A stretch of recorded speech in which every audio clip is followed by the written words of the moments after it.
right after this blunt. Nigga, I'm smoking right now, nigga. Nigga, we want bars, nigga. I need them bars, I need them crazy bars. Yeah, Smoking right now, nigga. Right after this blunt. Hey, yo, Fontaine, you got that little signature sound that you do with the hi-hats and the things. I need that like at 30 BPM. Yeah, I need that. right after this blunt. Just light this blunt up.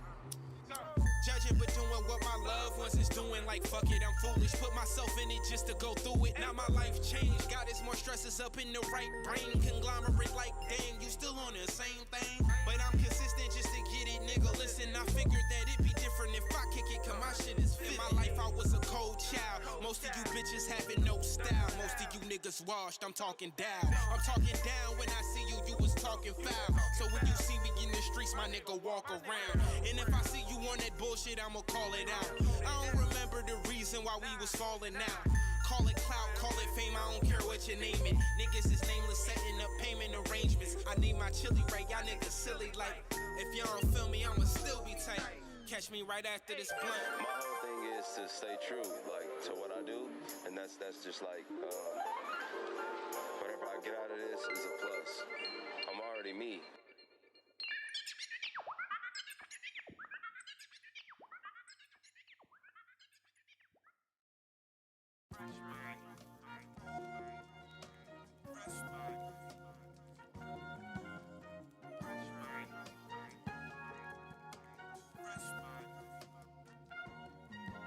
Yeah, looking at the skyline, it's such a great view. Wishing I could buy time, but I can't do it. Smoking with my granddaddy since I can't do it. Till I'm numb just like a statue when I ain't moving. Winners make it happen versus losers with excuses.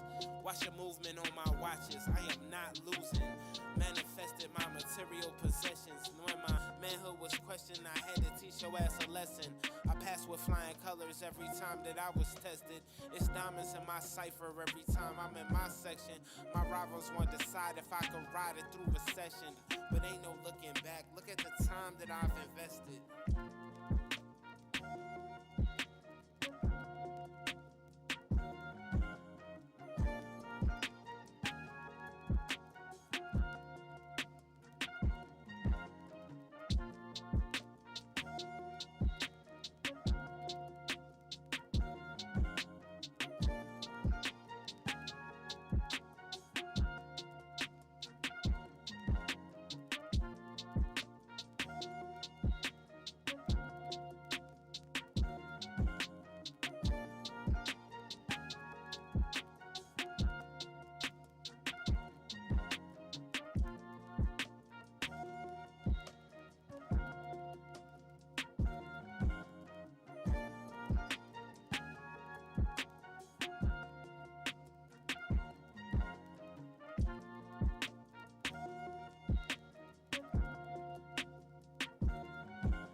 Look, back to business. Every time I drop, make a rack with this shit. Lap run the track with this shit. And I'm living in a city where it's rags to riches. Where if you don't really grind for it, you ain't really put the time for it. Nigga, I'm a mathematician. And you adding up the time that I had in this shit. Pay attention, motherfucker, it ain't that expensive. I subtracted the ones they ain't add to this shit. Middle fingers up to the bad intentions. How I made money, I ain't that specific. All these hoes tryna leash, but I passed. And I got a lot of lose. Told you that I'm living like I got nothing to prove. Now you wanna pick and choose. I can let the blueprint know on the glue. I said we be rolling, crush up that we rolling. I'm from that, he smoking, click, clack, then reload it. I do not speak on this. 3 mil, I'll sleep on this. He knows I keep on me. Click, clack, then reload it.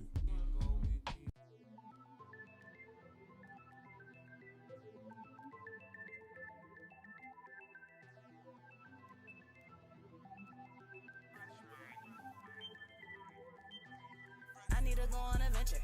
I'm looking for some adventure. All of these niggas be acting so thirsty. Said I cannot be your quencher. I'm finna go on a bender. Shit get too real, need to censor. Attention never been centered. Sending the hate back, straight back to sender. I need to go on a venture. I'm looking for some adventure. All of these niggas be acting so thirsty. Said I cannot be your quencher. I'm finna go on a bender. Shit get too real, need to censor. Attention never been centered. Sending the hate back, straight back to sender. Ayy. a pretender. If they get to throwing dirt all on my name, is you gon' really defend her? Only fucking with contenders. You speaking my language, big spender. He know that added up, pay out and tender. Just started my business, he gon' be a lender. Okay, all right. Poppy, just like my name Linda. Shout out to all my niggas from the east. Let's see how this is working. I think. Thought you was it, I been her. Waist snatched like a blood thinner. Y'all just some copies I printer. They know I'm the shit. The smell is gonna linger. I need to go on a venture. I'm looking for some adventure. All of these niggas be acting so thirsty. Said I cannot be your quencher. I'm finna go on a bender. Shit get too real, need to censor. Okay. Never been centered. Sending the hate back, straight back to sender. I need to go on. There's so much more work now that I got 2 streams active.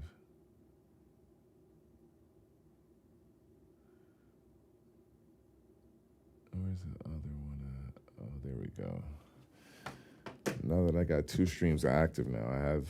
What's good, guys? What it do, guys? What it do? It's your boy, Sin Supreme, back with another live stream. It's just going to make mad noise. That's all right. If I have it click and clacking on my other stuff. What it do? It's your boy, Sin Supreme, back with another live stream. It's MLK Day, super special one. The 3rd Monday of the year? I believe so. 2nd stream of the year. I wasn't in last week. I had a friend in town, so I wasn't in last week. I apologize. But hey, it's about that time where, you know, once the holidays end, you got the traveling time of the year, whether it's people wanting to go wherever they need to or wherever they want to. But yes, I'm back, and we're going to be crazy consistent this year, you know, even though I know I'll be doing travels with Adriaki and going places with Adriaki and doing things with people and going places with other people and stuff like that. I know that'll be happening, but at the same time, we're going to be crazy consistent with the streams this year, for sure. Best believe that. Yeah, but this week or today, it's MLK Day. So it's a very special one, you know? It's super special. Happy Martin Luther King Day, first off. I'll say that to all my peoples out there. Today, just to even start the day, we woke up, had a little breakfast, and then met some people over at the MLK parade.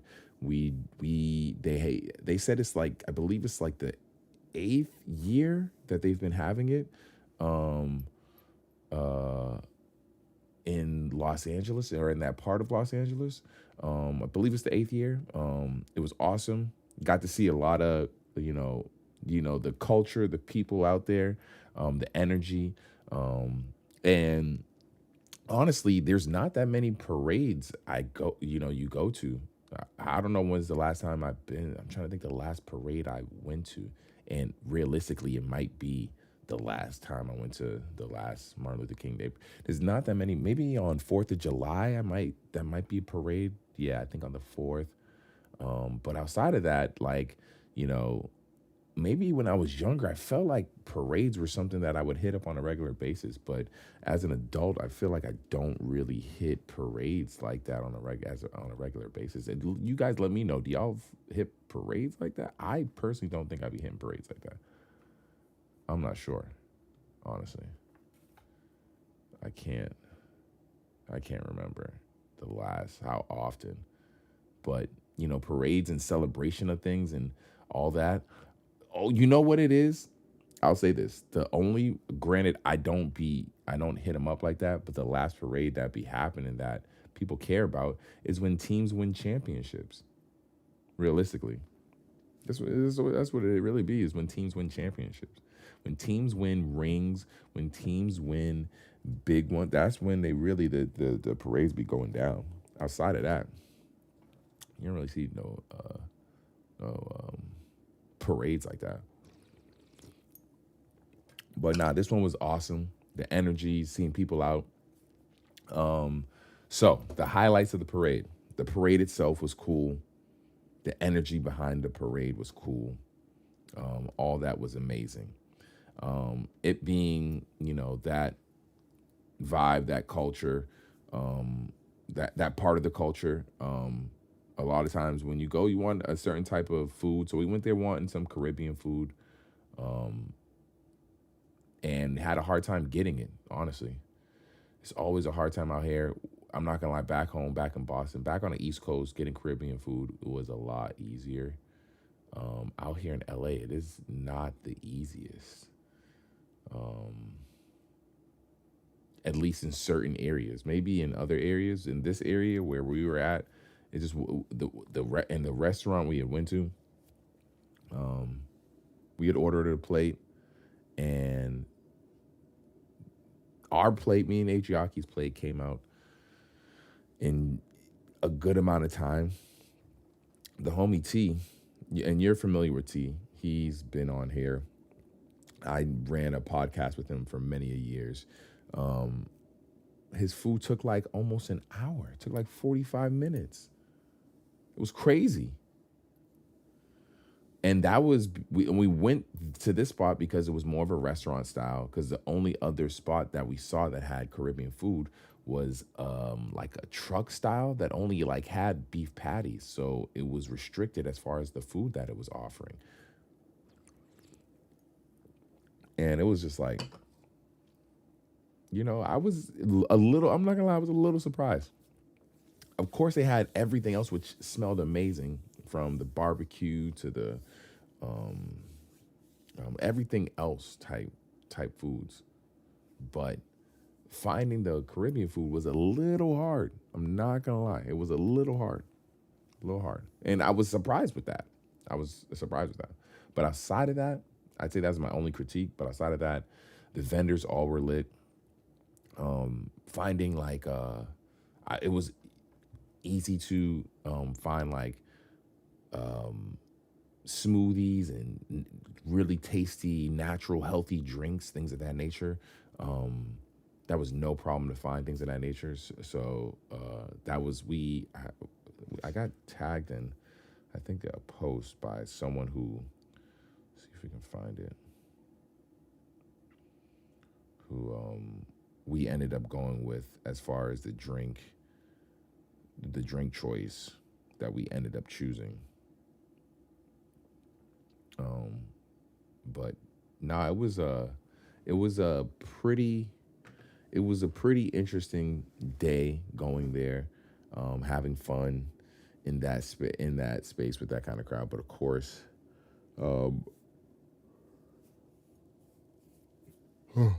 at this time of the year, it wasn't expected. I don't think people were expecting it to be as hot as it was. It was hot as a motherfucker outside in LA. It's like almost 80 degrees. It's like 70-something degrees. Luckily, I had shorts on, but like you could have wore shorts and a tank if you wanted to. It was hot out. It was no joke. The homie, he was not dressed appropriately for this type of weather. It was hot as hell out, which I'm not going to complain about. I seen yesterday watching the football and shit, how it was back home in Boston and the East Coast, how it was in Chicago. Oh, man, I'm not going to complain. Hell no. But it was pretty crazy, I'm not going to lie. It was pretty crazy. The weather. The fact that we can even do the parade like this. There's not areas of America right now that is even trying to run a parade right now. For real. Damn.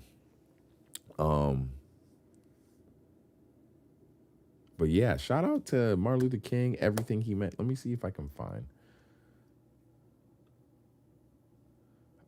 How long have they been celebrating? How long have they been celebrating?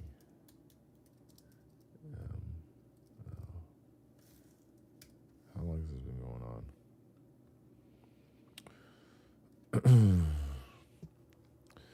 Martin Luther King Jr. Day has been a federal holiday for nearly 40 years, signed into law in 1983 by President Reagan, and first observed in 1986. However, it took until 2000 for all 50 states to recognize it as a state holiday, with South Carolina being the last to do so.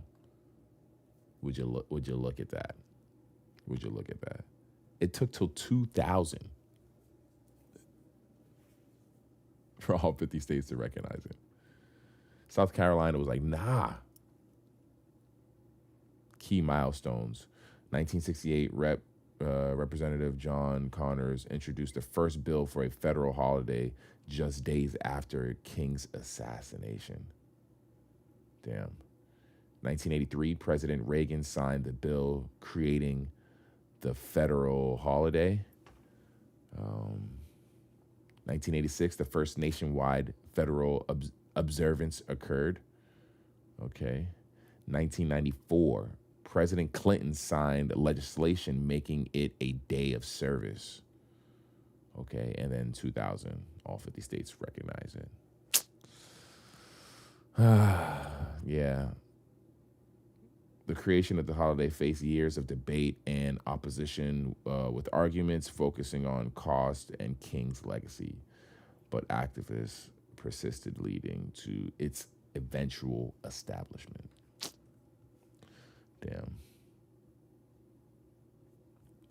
That's crazy.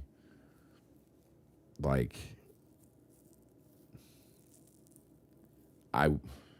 it sucks that what it took for this to happen, but I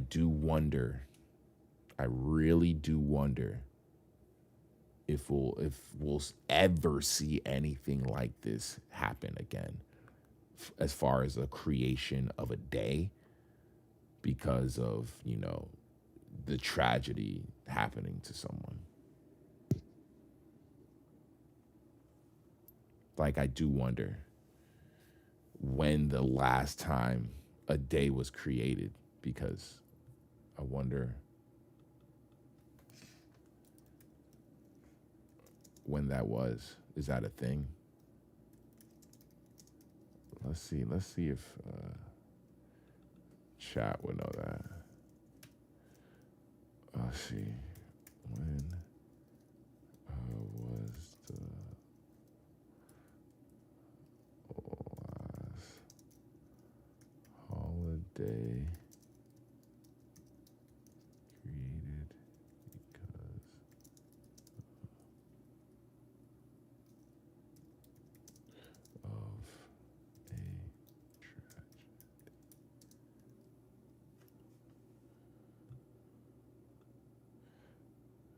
When was the last holiday created because of a tragedy?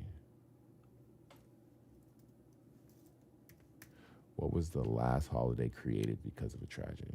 Let's see.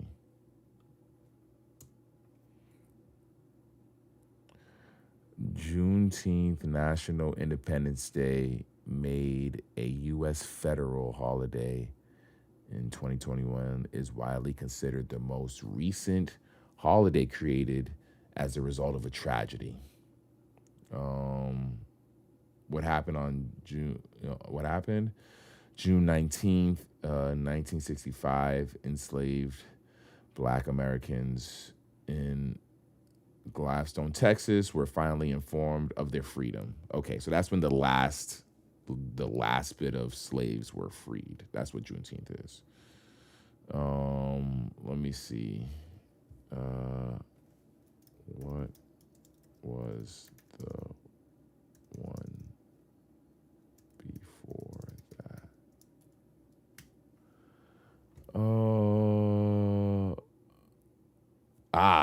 It was.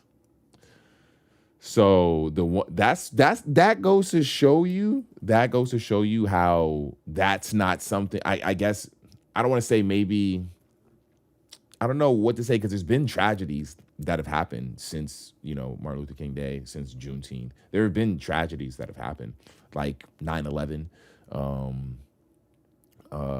But they haven't created holidays, like federal holidays.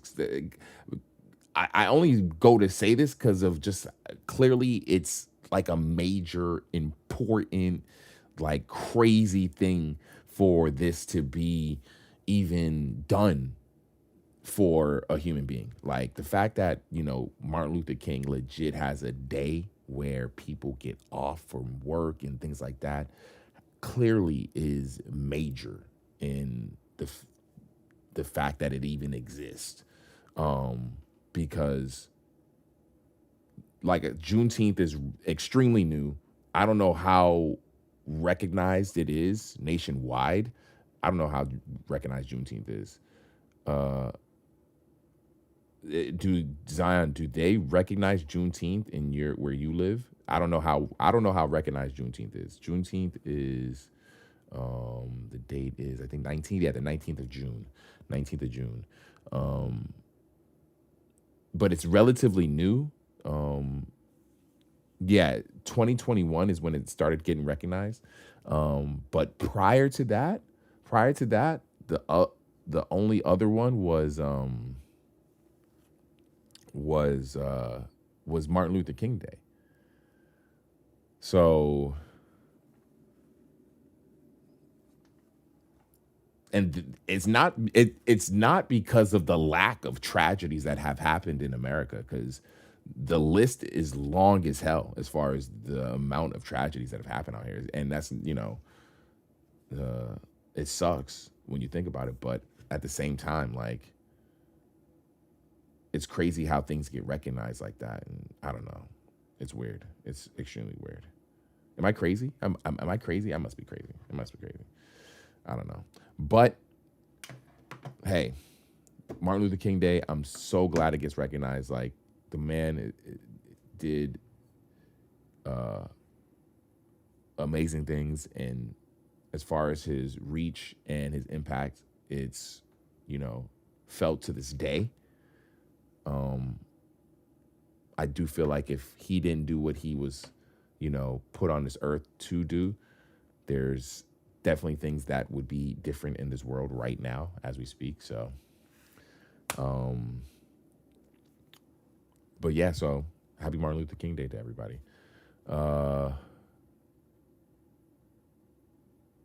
Now, something else that is just in the hot topic section that I just been noticing in the past week is this whole thing. And I think it's funny, actually, because a lot of times when the stuff be like trending online, me personally, I hate the shit, or not hate it.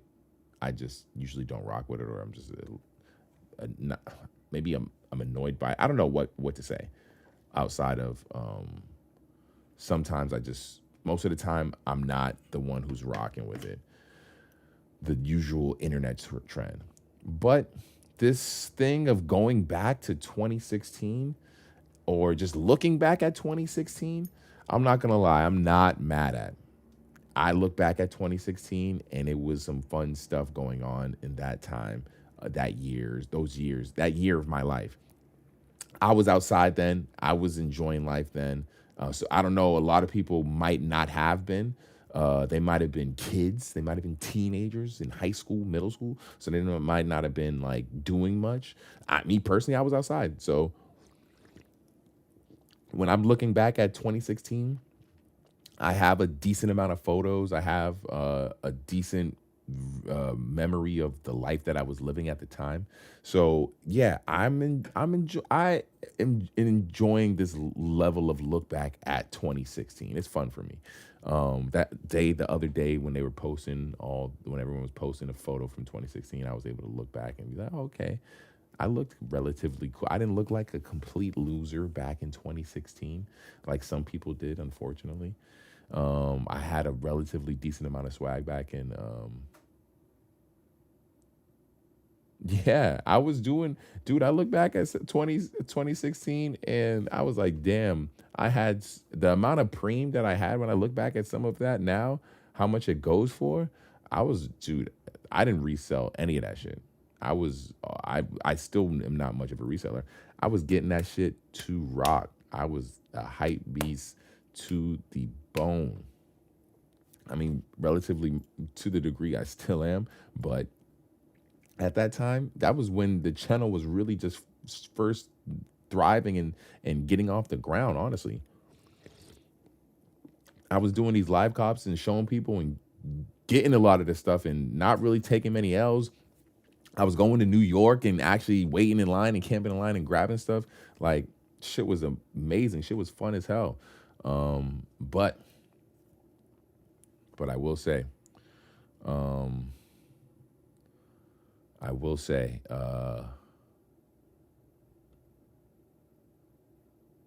I don't actually know. I don't have anything, no buts, no negatives.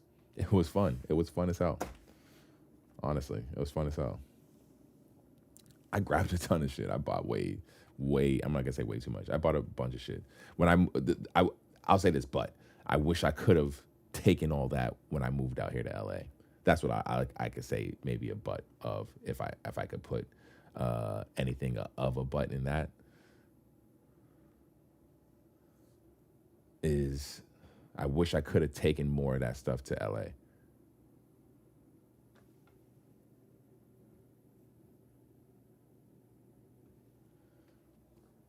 There's so much that I look back. There's so much that I look back that I had in my collection back then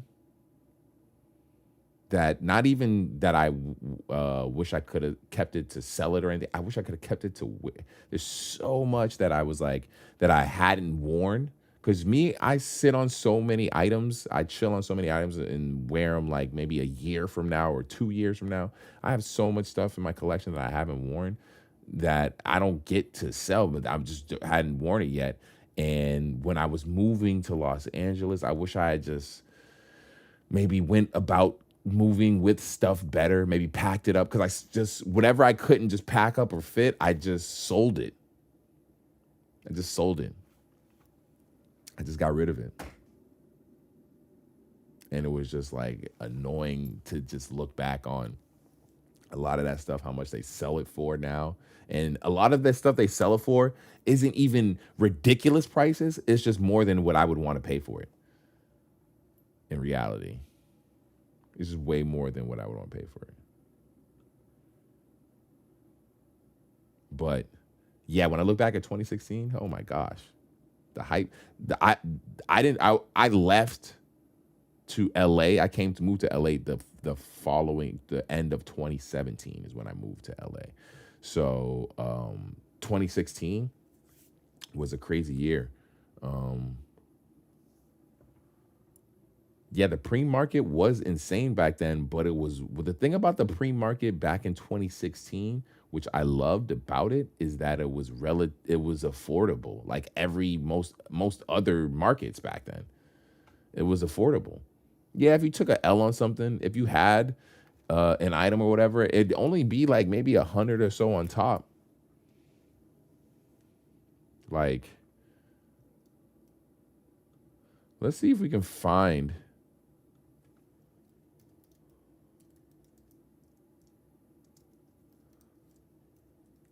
what dropped from 2016.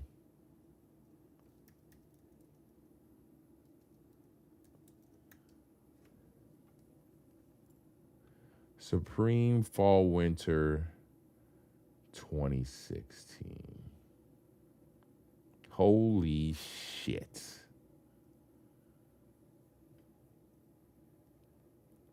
All right, we can go through this. Shout out Supreme community for having all this. Because I don't think there's any other place that I'd be able to find this at.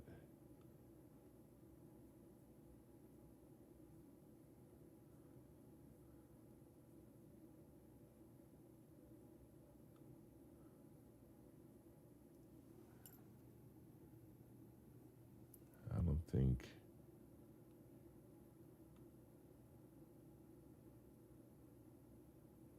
Yeah, I don't think.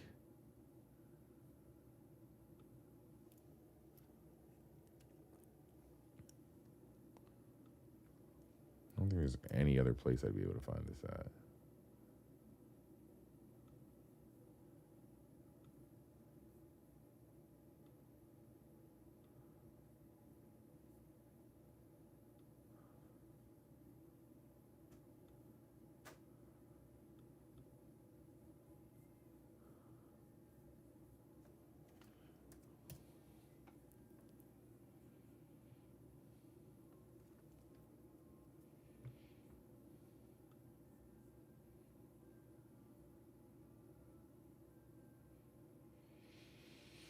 All right. Get all this bullshit ass out of here. All right, so this is the fall winter of 2016. This is everything that I released. I had like 2 bricks. I sold one of those when I moved to LA. Obviously the patchwork anorak is top tier. Top tier. Patchwork anorak. How much is a patchwork anorak?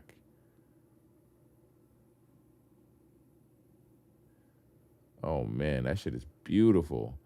The Component Noriega tee. Oh my god, I hate all these ads. Amazing t-shirt. Wish I actually grabbed one of those. I'm mad I did not get a Component Noriega tee, Tony tee. I have the longevity soup bowl.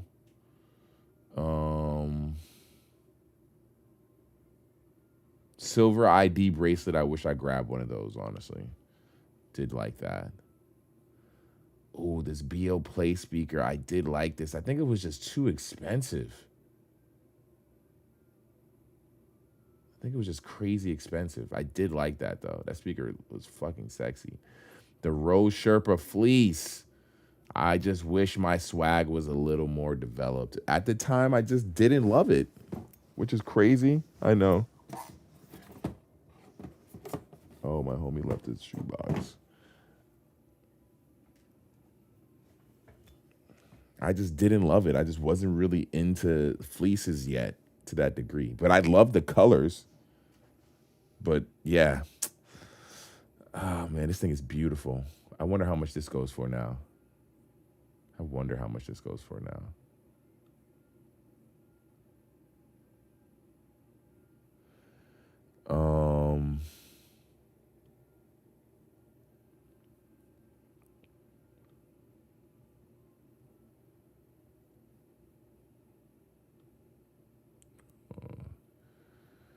Spider hooded sweatshirt. See, I was into shit like that, crazy heavy. Spider hooded sweatshirt, center stripe crew neck. I was into stuff like that. I love these. The whatever tee I got one of these for certain. I had to get one of those. I got it in black, I think. Let's see. The Tom and Jerry shirt, I loved it. I should have grabbed one of these. I didn't. I slept on that. This navy Tom and Jerry shirt would have been amazing. Wonder how much that goes for now. The Seahorse key. I was literally just looking at that the other day. I was like wondering, should I put that on my keys right now? I was literally just looking at that the other day. I have a whole Supreme accessory box.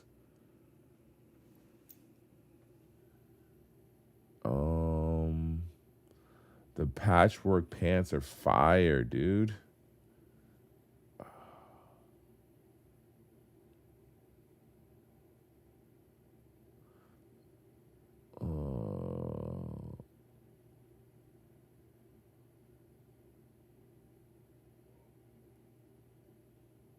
The Seahorse gold pendant. That thing is beautiful. That was when they were only doing gold, though. They should have did a silver. Hey, guys. Hey, it was good. Adriaki's in the building. Hey, guys. You know what the fuck's going on? I said, hey, guys. You know what the fuck's going on? She's just coming to burn. We're just looking through some Supreme from 2016. Guys, are you guys Rams fans? See, they're not Rams fans, but are you guys Patriots fans? They are Patriots fans. They better be Patriots fans. Because you have the opportunity to be on one of the winning team's sides, whether that is the Rams or the Patriots. Yeah, we'll definitely gonna talk about it in a little bit. I have one of these Tom and Jerry the end pins for certain. Had to get one of those. Damn. I'm trying to think, what was the item I was going crazy for this season? The jackets. I'm looking. What are you gonna bring to Colorado?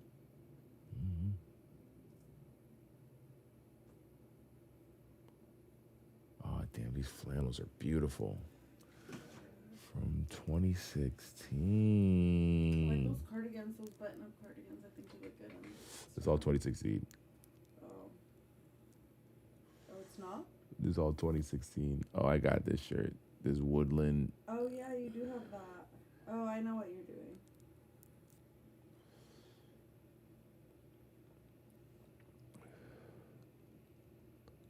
$2016.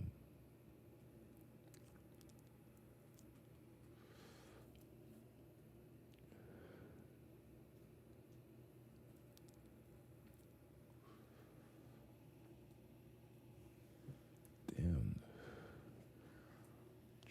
Was I chill? What was I going for? This is all.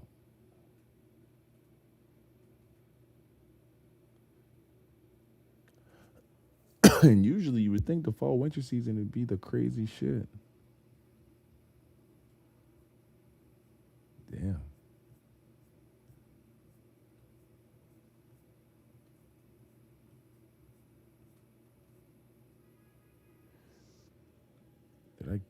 Did I get a box logo this season?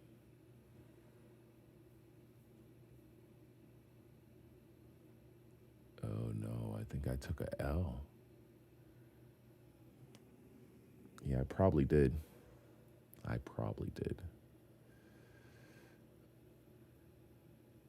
How much does a patchwork anorak go for now, guys? How much?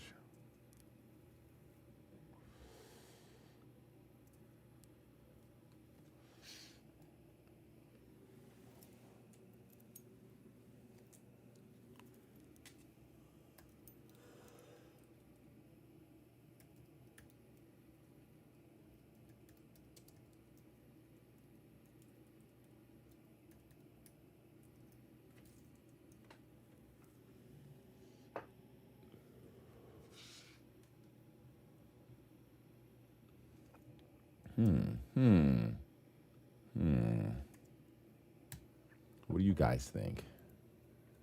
$900? I mean, this thing's beautiful. Is this the same pizza we had the other day? Yeah. Why are you about to order it?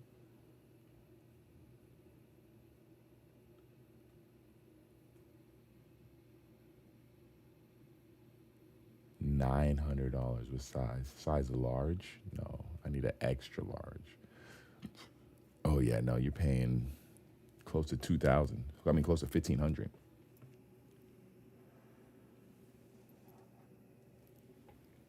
For it brand new.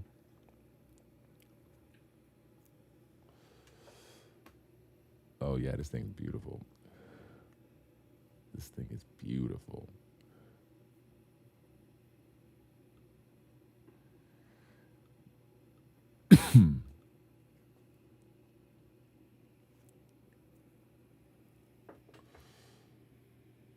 Yeah, once Cardi wore that shit, this shit became goated. Once Cardi wore that shit, it became goated. It became unobtainable to the normal I see what you person. did. What? I see what you did with thirst trapping. You thirst trap. You're so funny. Yeah. Yeah, It's so thirst trapping season for you. It's for Mondays. yeah. It's upon us though. We'll get some thirst trap pictures soon. Yeah. There we go. Ain't mad at it. You support me? Mm-hmm. Yeah, let's see. Hold on. What about 2016 spring summer? Supreme.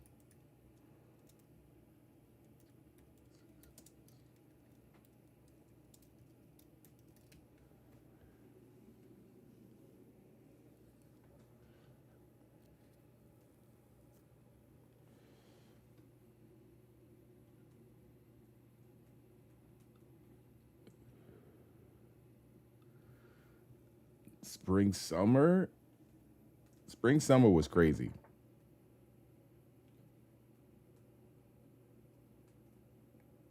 Spring summer was crazy.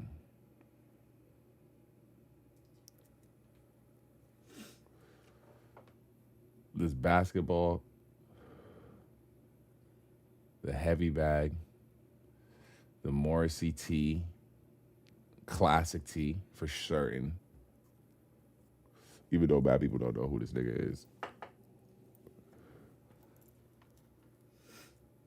The Morrissey tee was definitely the butterfly hooded sweatshirt, banger, Motion logo sweatshirt.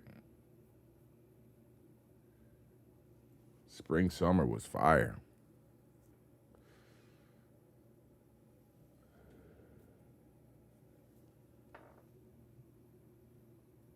Let me see. Did I get... Oh, I have this bag.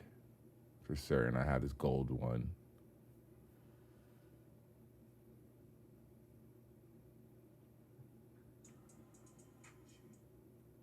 Oh, damn. The dancer tee. That was like one of my favorite shirts. I don't think I have that shirt anymore. I might have sold it. I love this green colorway. Shit was beautiful.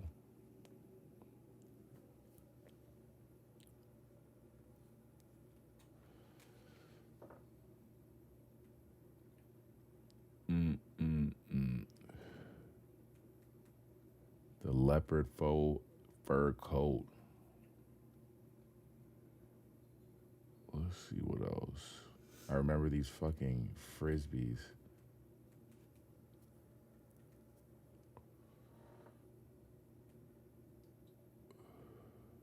Damn, I have one of these pins always. Always would grab a pin like pretty much every freaking season.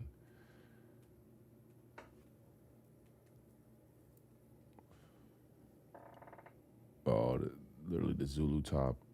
One of my favorite tees.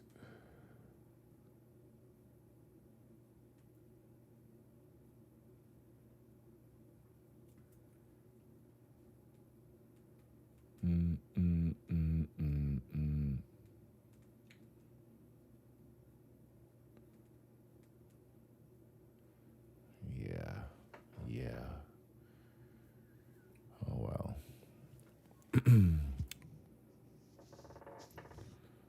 Let's see.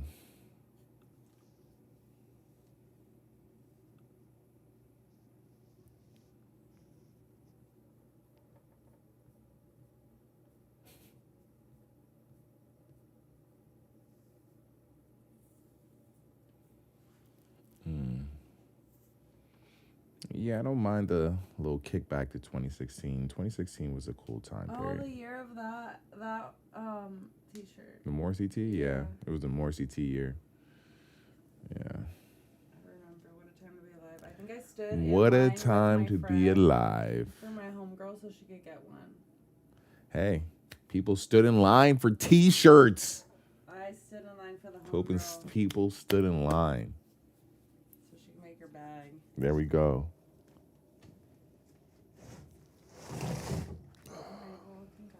Adriaki's gonna get the fuck out of here, guys. She's gonna keep it pushing.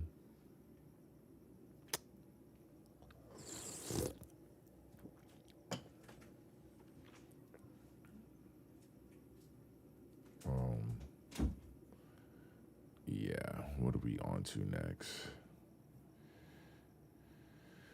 What are we on to next? Now that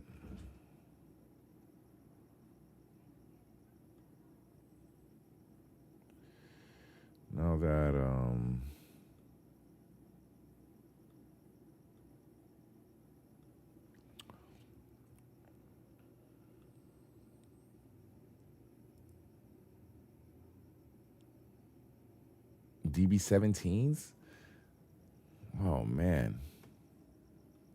My thing with them is that those things are fire. Hold on. Are they still accessible like that?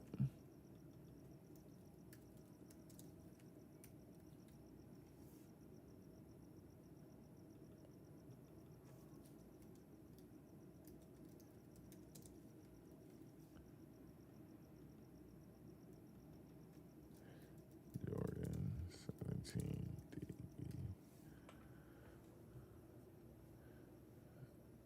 Because I seen they were still available.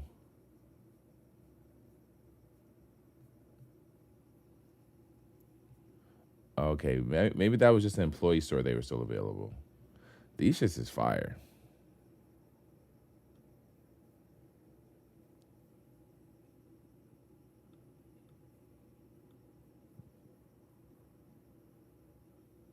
These shits is fire, guys.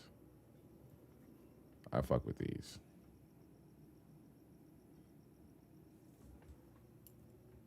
These shits is fire.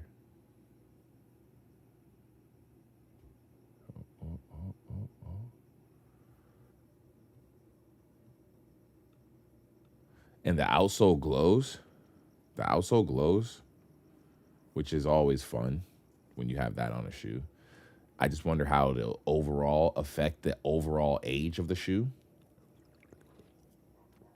But overall, the look will make this a fucking great Halloween shoe. The high top 17s are fire. These are crazy. These are sick. The deep purple. Shout out to the kid who did these. As part of the Dornberger freestyle program, which gives young patients at OHSU Dornberger Children's Hospital the opportunity to work with Nike and Jordan design teammates, Zach created his very own Air Jordan 17 dedicated to the love for all things mechanical. Zach's design features hex-shaped eyelets and chrome elements inspired by his passion for bikes. The collar features soft leather like on a luxury steering wheel. And if you pop open the lace cover, you'll find interchangeable silver charms. And linked to the laces significant to Zach is the number 38 noted on the hang tag, and a reference to how many days he spent at the hospital recovering from sudden cardiac arrest. Damn, that's freaking deep, bro. Holy shite. Oh, that's the thing he's talking about. What about the cat? Let's see. Dornberger Freestyle is more than 20-year partnership between OHSU Hospital and Nike, where young patients design sneakers that represent. I was trying to see about the cat, because I noticed when I seen these shoes that they have like a little cat on the front. But that's the 38 days he spent in the hospital, the shoe, the baseball. Yo, this shoe is crazy.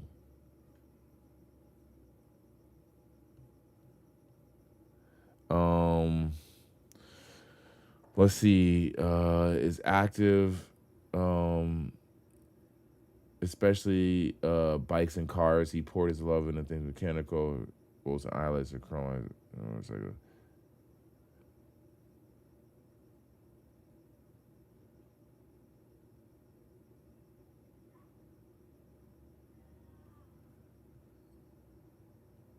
damn.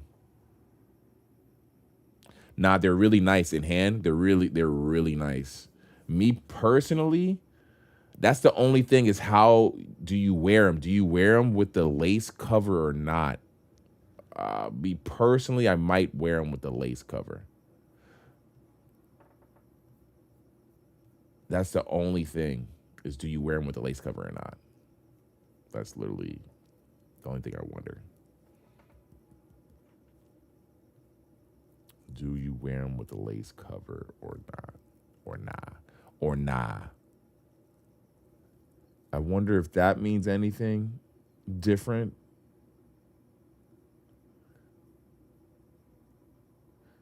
Also, this thing on the back, I know for a fact, because my brother had a pair of these shoes back when we were younger, ages like shit. So just be careful with this back part.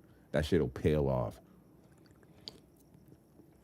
I'm not sure how they've, handled the modern version of the shoe, but for certain.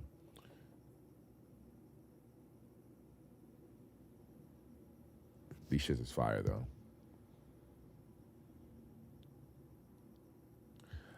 That's a hard one, because if you keep the plastic on, it could damage it long term. if you keep the plastic strip on. You know how when you keep something on and then you go to peel it off, it like will peel off, it could damage it. So in reality, I think it's just, you just got to take care of it. But at the same time, wear your fucking shoes, bro. Wear your shoes. Wear your shoes. That's all I can say. I say wear your shoes. I'm with wearing your shoes. Gotta wear your shoes. Also, these are dropping, and I thought already hearing about things in the Nike space or in the Supreme space right after the season just ended, I think is honestly got me excited. Hold on a second.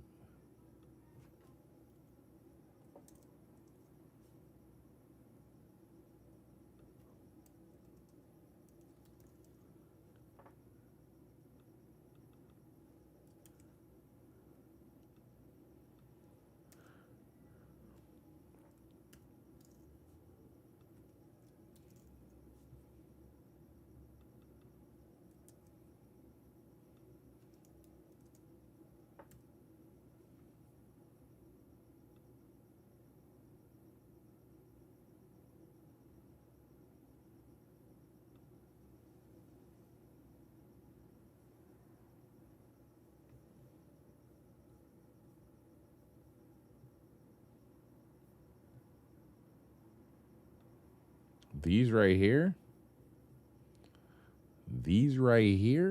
Hold on a second.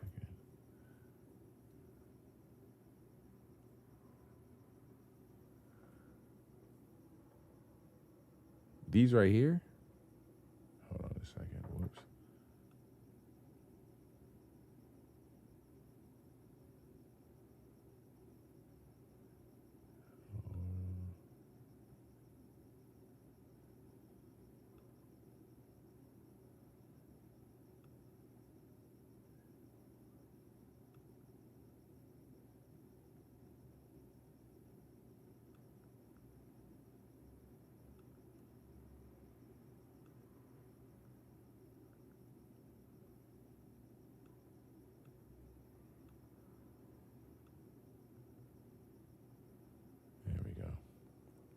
Here we go. These right here. Now, I just had to get my other stream set up because if you don't know, guys, I am on Twitch as well. We're streaming on both. We're streaming on YouTube and Twitch. We got the multi-stream set up now. New year, new deal.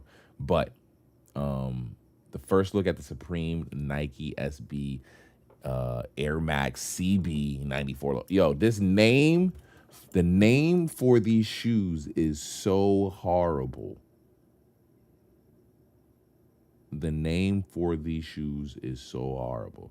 The Supreme Nike SB Air Max CB 94 low. The fuck? And if you say it like not abbreviated, essentially, the name of the shoe is the Supreme Nike Skateboard Air Max Charles Barkley 94 low. Realistically, that's what we're saying here. But regardless, honestly, I don't know how it would have looked, but I would have liked just to see what a black with the gum would look like. But the white with the gum is it with me. The white with the gum. The white with the gum. How do you guys feel about this? Me personally, I'm the white with the gum. That shit is fire. That shit is a must.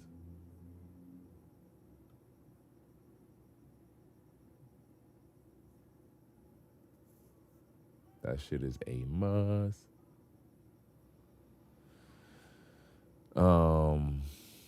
Yeah, the white with the gum. The thing that hits with me with this shoe, with the white with the gum, is obviously not only the white with the gum, but the red on the swoosh. is like, yeah, that one just puts it over the top. Definitely hits. So yeah.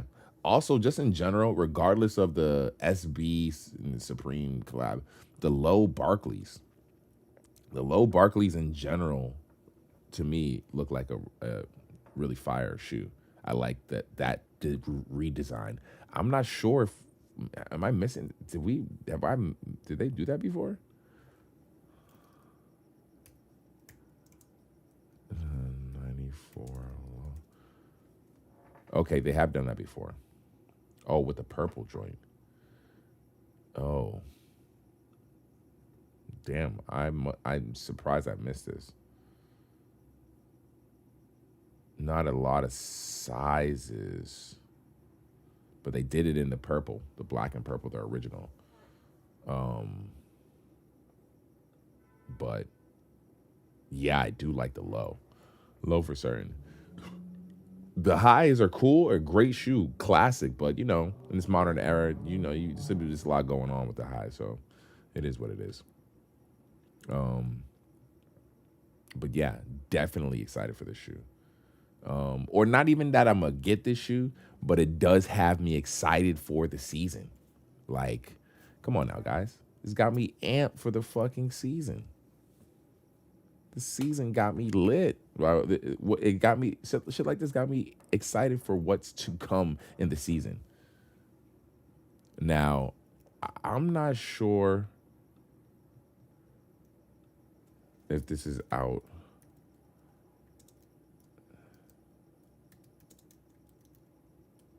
If this news is out right now. This might be breaking news.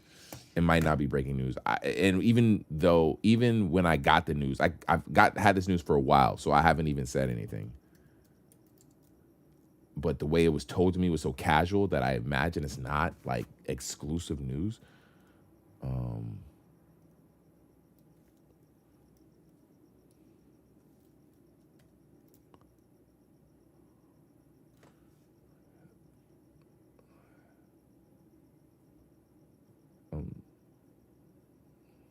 Trying to see.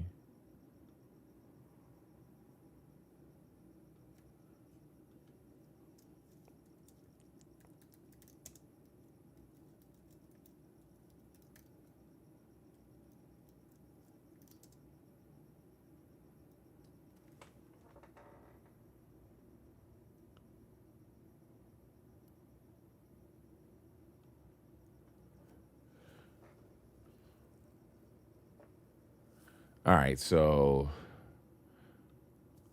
I typed this in just to see what comes up. Supreme and the North Face have a long-running, iconic and the North Face have a long-running, iconic collaboration, releasing seasonal collections that blend streetwear style with the North Face technical outerwear, featuring items like Noopsy jackets and mountain jackets and accessories often adorned with bold graphics or premium materials like suede, though some recent collections have faced criticism for lacking innovation, leading to debate about the partnership. They've worked together since at least 2007 with notable releases including leopard print linings, matte prints, and artist collaborations like Raymond Pettibon in fall 2024.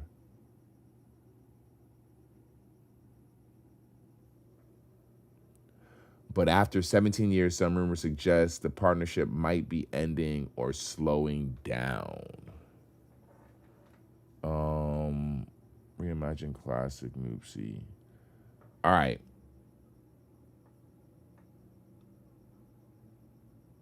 Oh, I think this dude might have said it.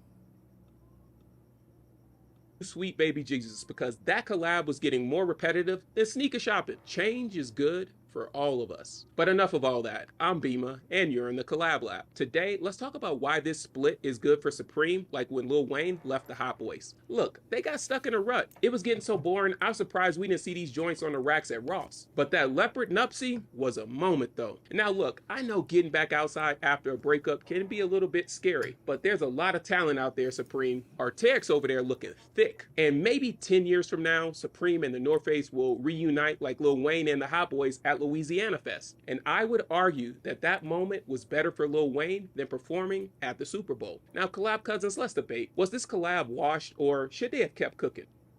I forgot he did this video. Shout out Bima. I might have, let's see. I'm looking at the comments. I might have totally commented on this shit. But regardless, yes, they called it quits. When did he post this? November. He posted this November 4th of 2024. He posted this November 4th of 2024 is when they called it quits. The last item we've seen from them was spring, summer of 2025. That was the last thing we seen out of their collaborations. They had a small collab. So my insider tip told me and informed me that the new company that Supreme is going to work with for their fall winter stuff is what is it, Marymount? Let's see. Supreme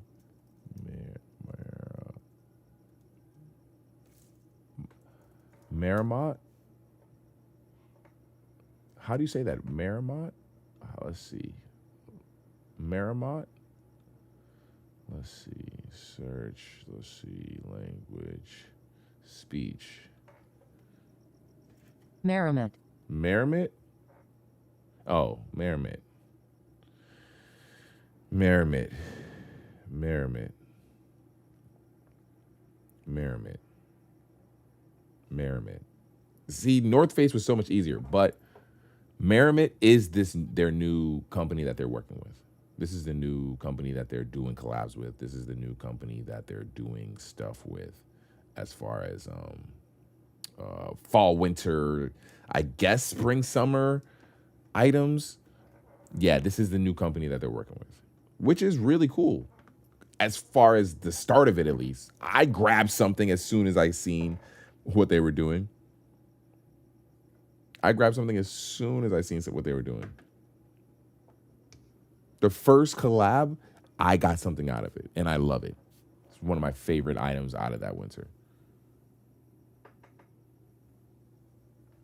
This is, once again, I guess, it's no secret at this point. I hadn't seen anything posted on it, but this company, Merrimack, this is the company that is the new, for the time being, who knows how long they, signed any type of, deal or contract. But for the time being, this is the company that they're doing all the stuff that they would normally do Supreme North Face with. This is the company that they're doing with Merrimack. And I'm excited. I'm excited. Realistically, I'm not too familiar. I can't lie. Like I'd seen the logo before, but I'm not really familiar with this company. I've seen this, like, the mountain red joint. I'm not gonna lie. I have, but, let's see.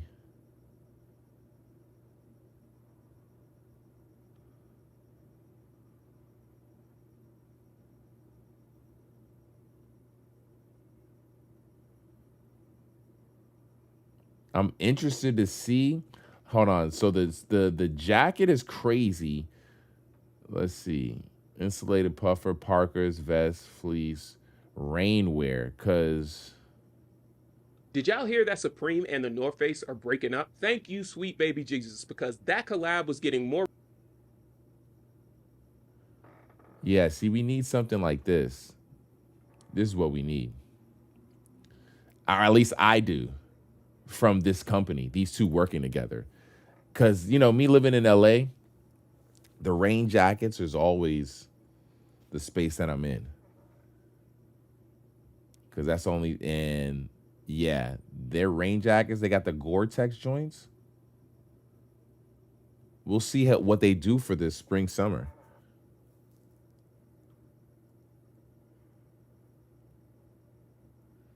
It's $275 though is how much these jackets cost retail.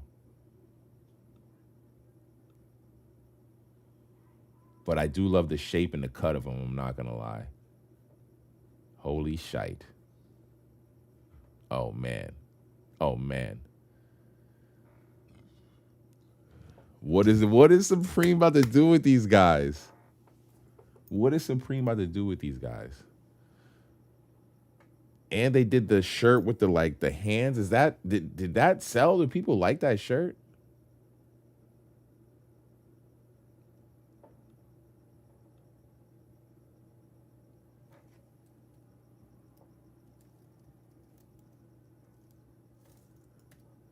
Do people like that shirt? People don't like that shirt.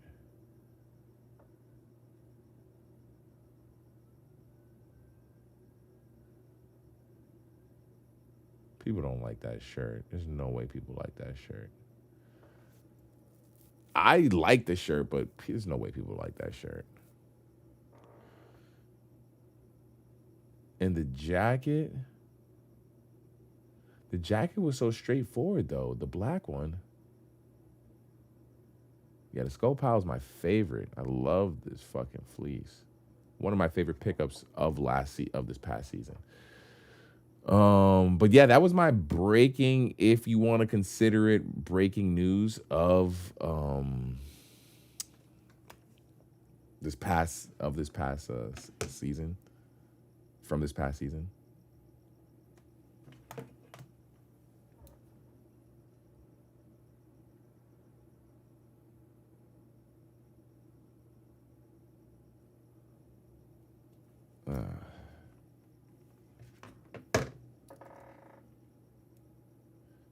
Can't believe this is a low scoring game. It's still close as hell. This game ain't to be fucked with, high key. Like, what the hell? This is a low scoring game.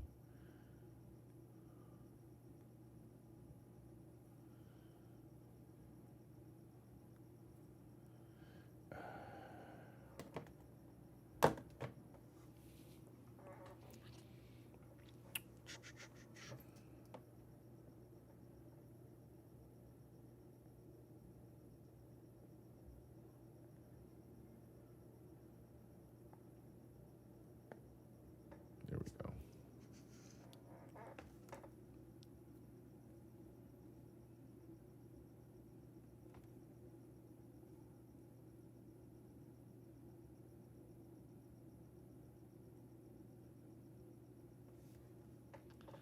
Just mad at your football players for not doing their job.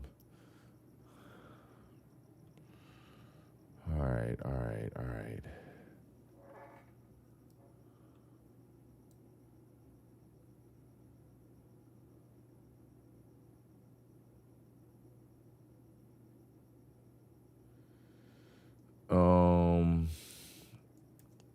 I know I'm all over the place with the topics this week, but let's talk about it. I think I can because I have the other stream open. I would say, Zion, if you want to, I might, because I just can't. I can mute it on this one and play it on the other one. I can play fucking some of the fucking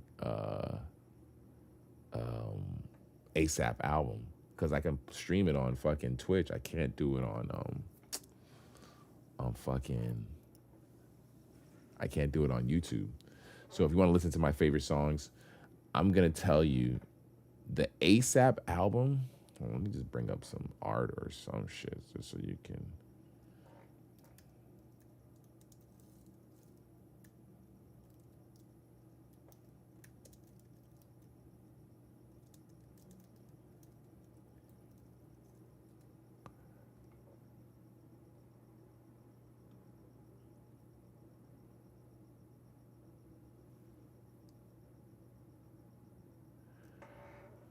Okay.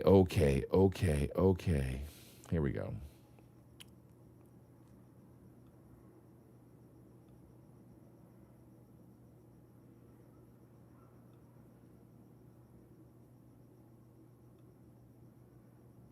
First off,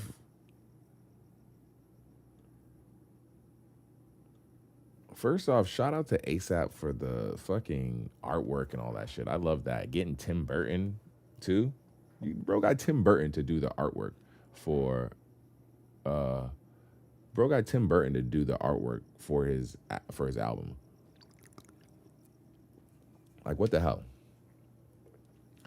I give him props. I give Rocky props just because overall, in general, he's clearly put in a level of work and energy into his album that you just don't see from a lot of artists. Or even if you do see it, you might see people putting in what appears to be, a decent amount of work. It just is just like, bro, like, you clearly aren't gifted in that manner and should probably be having an A&R, a team, people behind you. Because let's be real, a lot of artists who've made it in this game might have had that hit, that whatever, if you want to say the fucking one-hit wonder, whatever it is. I'm okay with that. If I'm an artist, a one-hit wonder, fucking A, I'm okay with that. An A&R and the people who used to exist would be behind them and help them to continue to be relevant in this industry back in the day. Nowadays, that's just not the case for whatever reason. Because this shit is dumb expensive, to actually produce an artist, and then it gets crazy expensive. Then they want all their rights back and all that other shit. So, it is what it is. But, ASAP, just in general, all right, it's been 8 years since he put out a project. It's been 8 years, guys, since he put out any music. 8 years. That's a lot of time. And the last project he put out, Testing, I thought it was a cool project. Definitely not his best. And I'm not sure how it did in the charts at the time. I don't really remember, but I do remember the overall vibe of the state of the culture. It wasn't the best received. I feel like it wasn't the best received. And, that goes with his first two projects just being classics. Like top tier classics. You make great music, and the third project, hey, it happens, right? That's something that fucking happens in this industry. For certain. Now, the 8-year hiatus is something that you would hope doesn't happen in the industry, but it did. And,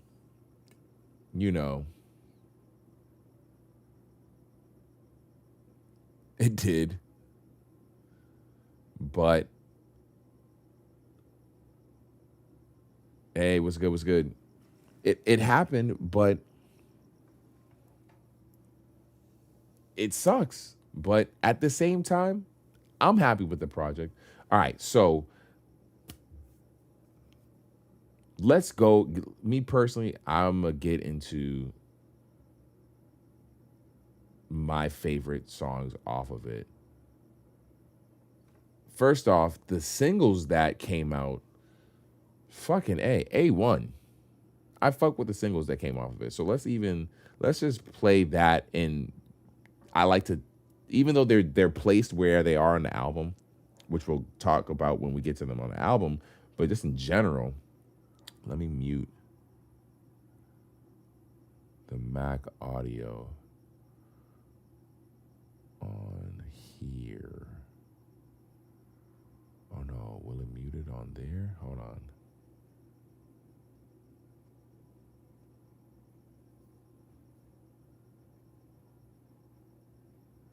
Oh shit, it will, won't it?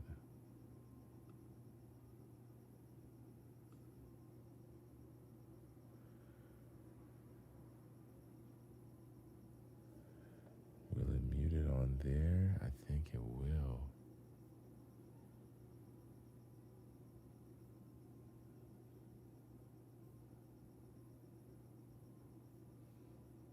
You let me know. You let me know, Zion, if it is muting it on, because I didn't even think about it. It might be muting it. It might be muting it on, because the audio, I think, matches whatever audio is happening on there. So it might be muting it. You let me know if it is or isn't, because I'm not sure. This is my first time multi-streaming. But this right here, this song right here, hold on. I'm going to just play the first joint. This was the first song that came out. This was the first single that released for the album. So this is the first thing that we even got to expect for the album was Punk Rocky. Yo, Zion, is it playing on my Let me check.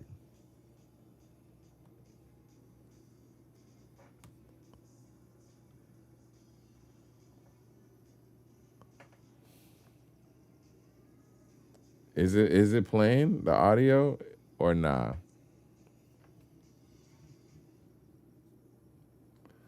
Is the audio muted? It should be playing now.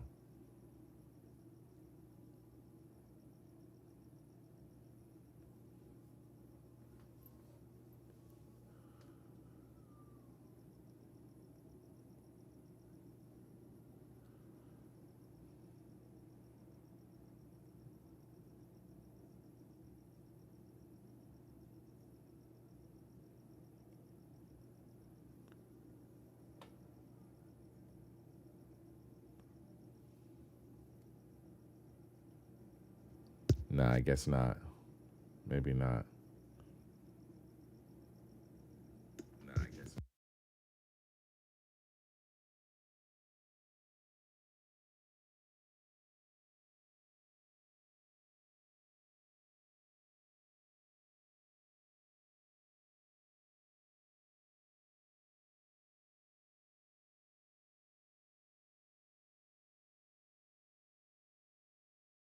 I know what to do. Hold on. I know what to do. I know what to do. Hold on. I know what to do. I know what to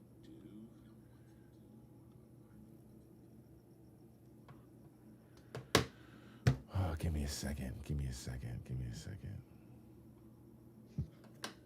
Oh, give me a second.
Will it work?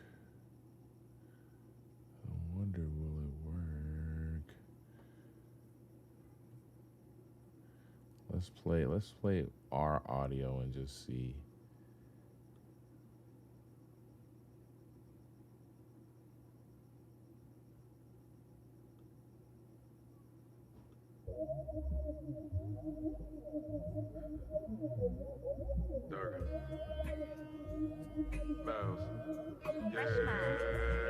Walk in the spot, all eyes on me. Y'all call it confidence, I just call it being me. I could do what y'all do, I'm fine just how I be. Y'all could play copycat, I'ma always take the lead. What's in your presence is the closest to perfection. I'm the first in my league. Y'all bitches follow directions. There's no invite to the sessions. If your baby father stressing, who you with at the stool? Cause you on IG flexing. Now I'ma take it there. Really take it there. Add a ball, that's 3 snares. Don't compete, you don't compare. My cutter cloth is very rare. Zap as a debonair. Had a cop 3 cause the seed came at a pair. And that's my reason I gotta keep breathing. Overlook a lot so I don't resort to treason or deceiving. Had dreams I was a scammer. First thing I did was buy half of Atlanta. Bought some land in Alabama. Invested in the hammer. Cop some black nasty. Switched out of my gammas. Cause I'm always killing shit. I gotta move militant. One eye open, I'm more than just experience. Walk in the spot, all eyes on me. Y'all call it confidence, I just call it being me. I could do what y'all do, I'm fine just how I be. Y'all could play copycat, I'ma always take the lead. Walk in the spot, all eyes on me. Y'all call it confidence, I just call it being me. Y'all can do what y'all do, I'm fine just how I be. Y'all can play copycat, I'ma always take the lead. I was lost in the zone, but now I'm back to just set the tone. I lost some dollars, but double that now. And they're not. Guys, I'm bummed. I was hoping the benefits would be there, and they're not. Gotta be able to play. Gotta be able to play legit songs on. I gotta switch the fucking.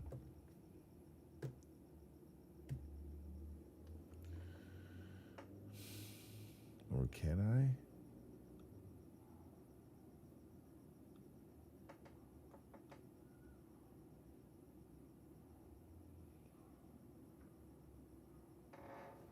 Could I just add the new? So hold on, whoa, hold on. Let's see, maybe this is how I do it.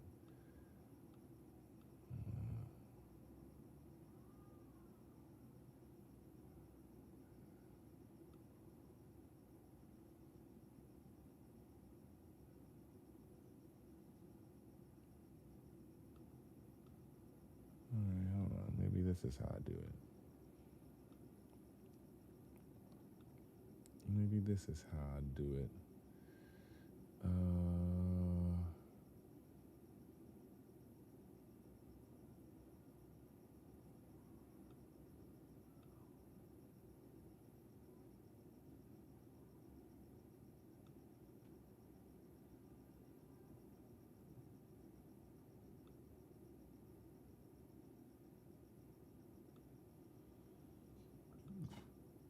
There we go.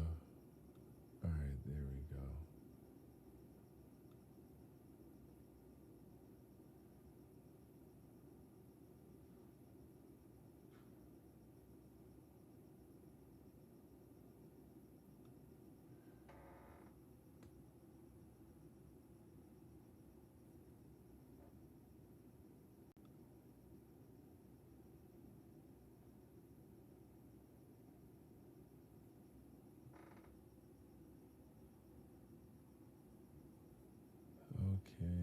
Okay, I'm trying audio.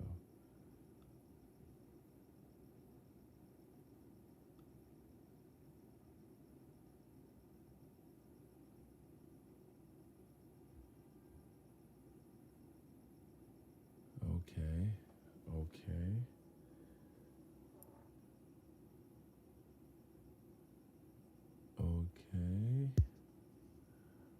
And then let's see if this works. My bread is strong, my moves is better. So Brooklyn rocking a Coochie sweater. Swag on 100, still trying to figure out who do it better. I've been a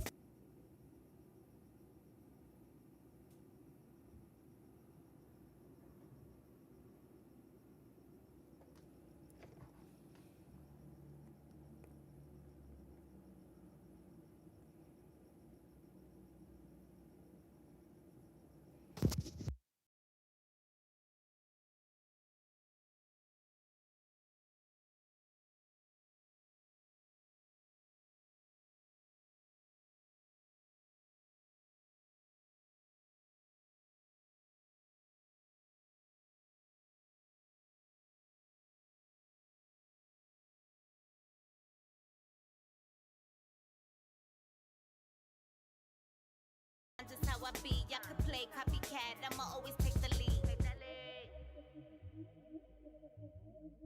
I'ma always take the lead. I'ma always take the lead. There's good ways to counteract the Percocet, nigga. Love. Good ways to counteract the Percocet, love. Maybe, man, I'm off the drugs cause I'm neglected. I felt like I was just in... Damn, I thought I figured it out. I did not. I did not figure it out. Unfortunately, I did not. So I can't play any of these songs. I think I'd have to switch the services that I'm using, I think. Essentially, which is annoying. Which is annoying as hell. But not impossible. It's not impossible, but I'm not doing it tonight. All right. So let's restart this then. Regardless, I'm gonna play a little bit of the songs, I guess. Regardless, I'm gonna play a little bit of the songs. Because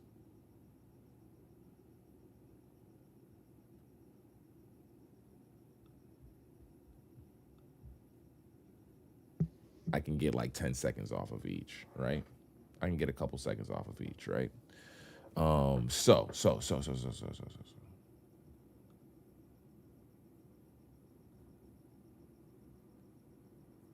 Where did it go?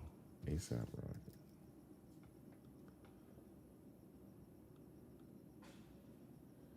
ASAP Rocky, don't be dumb.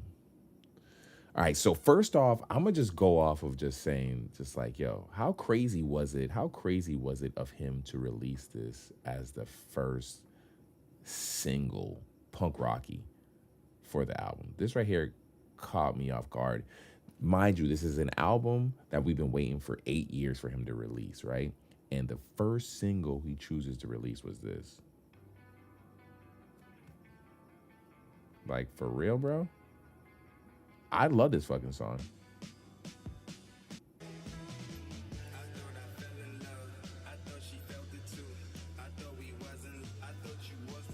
Bro, I fuck with that. Like, how crazy was it for you to release that as the first single for the project? Fucking insane. Fucking so sick. Then, you know, I don't know if we even, by then we even had like a release date or anything like that. Then, fucking the next one, Helicopter? Yeah, this was it. This was it right here. This beat is crazy.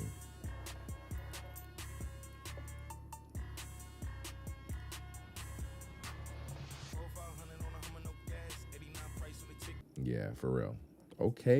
Okay, Rocky. Okay. Now I was amped for the project. A little nervous as far as like, because, you know, I think I wanted, you know, any artist who doesn't do anything for 8 years, yeah, get your experiment on for certain. Do whatever you want to do. Get into whatever bag you want to. Get your experiment on. But at the same time, you also got to give us a decent amount of why we even rock with you from jump, you know? So to hear the Punk Rocky, I was like, all right, cool. Like, his experiment bag, the video was really cool. All right, cool. I'm with that. But and I think that's the Helicopter joint is what it kind of, you know, ushered in, was like, hey, don't worry, for you people who fuck with me for this, there will be a decent amount of this type of shit on the project. So, bam, the project drops. And me personally, I didn't get the chance to listen to it right off the rip. It was playing in the background of the space that I was at. So vibe-wise, I was able to hear it and be like, okay, overall, it rocked. Like I said, it seemed like a project that off the first listen to, where I didn't get to really listen to all the shit that he had on the project, all the bars he's spitting at Drake and talking about, you know, his relationships and all the stuff, the actual really listening to the song, just based off of hearing it and it playing in the background of space that I was in, it definitely sounds like a project that, and I've seen other people saying this, is like meant to be performed. Seem like it's a project that not meant to be performed, but it's best when it's being performed. Like it is meant to be like this project probably sounds best when you're out hearing it live type shit. And Rocky being the dude that he is in music, fucking with the artist that he does, you know, his ties to Cardi and shit like that, I'm sure his vision as far as the space and what he wants his project to do and the current state of music and all that shit, he knew what was good. Like, yes, I'm making an album that I need to, when you want to hear the shit, you outside. Which makes sense. Order of Protection, once again, great song. Let's see how much we can hear. Moving silent, soaking this breathe. Like I up the gat, all call, sales screaming on call when I'm long gone. It's been a little while since I've been in the league. A couple little trials, couple little leaks. Still in the feel like I'm running in cleats. Last time I checked, we still in the. What can I say? I think the overall, I think the best part of the project for me is it sounded like he definitely paid attention to how people were going to hear it with the track listing. Because as you see, it goes from here, helicopter. That's the only thing. That's the only thing with music nowadays is like, or not music nowadays in general. I mean, personally, I've just never been a fan of skits.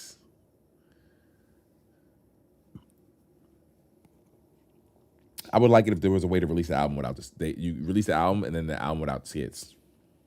Because it's only 50 seconds. But the Drake song, oh, nah, my bad. I'm sorry, Rocky. I apologize. The song where he disses Drake in it, I fuck with it. It seems like people fuck with it. Got 5 million plays here on YouTube Music. Like, clearly people rock with it. He's putting out visuals super fast to the songs. Like, putting out visuals incredibly fast to the songs. Which I rock with. I think it's smart. It's how you keep people fucking with it. It's how you keep people rocking with it. You put out visuals super fast to the songs. Which I think is, once again, extremely smart. Because I just seen he put out another video. But, yeah, I think the beat is fire. I'm glad, you know, he feels comfortable being able to talk about his bitch like this. It feels comfortable getting at Drake when he did. Not feeling like he needed to do it when it was happening. Or caring what... It seems like he's getting at Drake and not giving a fuck what anybody else thinks. He's getting at Drake the way he wants to, which I'm not mad at all. That's totally fine. That's totally fine. Right? I'm not mad at that.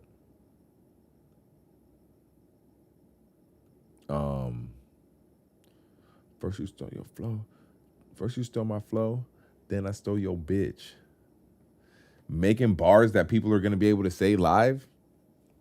Like, yeah. This shit is crazy.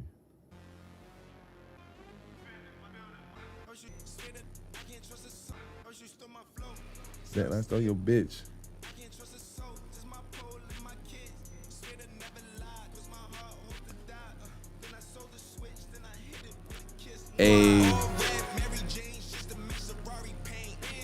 Yeah, that song's gonna go crazy when they perform that.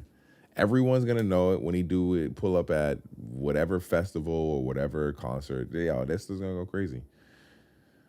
It's gonna go crazy. Not to say that when you listen to Drake's shit when he was spit at I think it was a Family Matters or whatever. I can't remember the song. The bars that he spit at ASAP were crazy. They were crazy. We can go look those up right now. They were crazy. But realistically, like, it is what it is. Like, what are you gonna do, you know?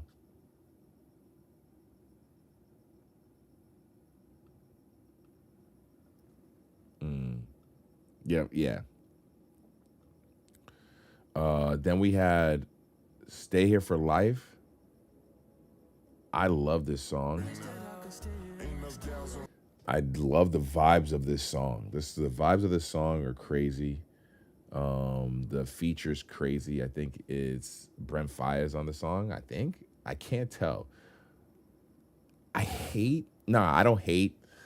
I guess I can't say I hate because it is amazing.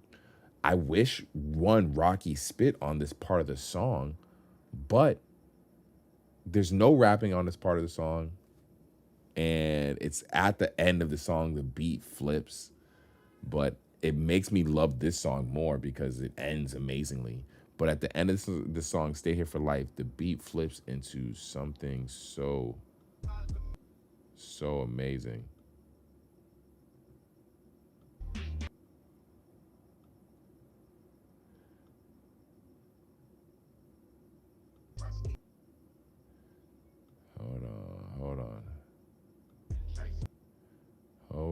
Hold on.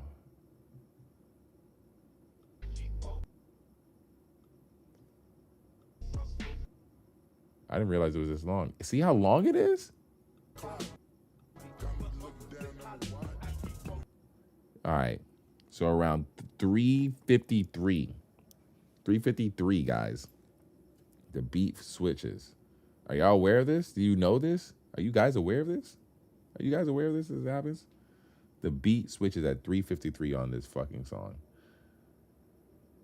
This one got 197,000. What are the views? I don't know. What is that? Views? What is that?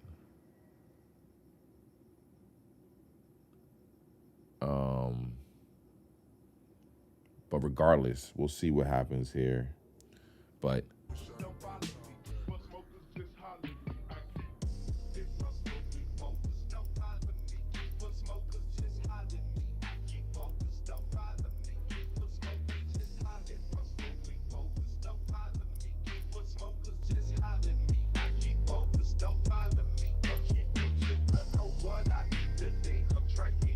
I don't want to play too much. That shit crazy. That beat go crazy. That beat go crazy, guys. That beat go crazy.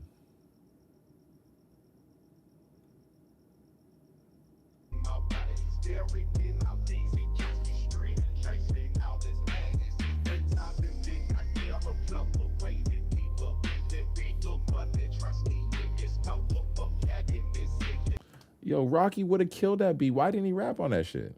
I think Rocky could have killed that. A feature could have killed it. Why didn't anybody rap on that beat? That beat is fucking insane. There's a whole, it goes on 3:50 and it's a whole minute. So some of you niggas. Whole minute. Come on. Wasting fire ass beats, guys. Player.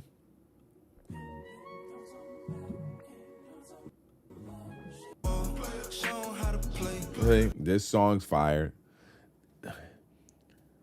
I don't know. Is it like a retro type stuff? I don't know what it is, but his song choices on here are very nostalgic to a degree.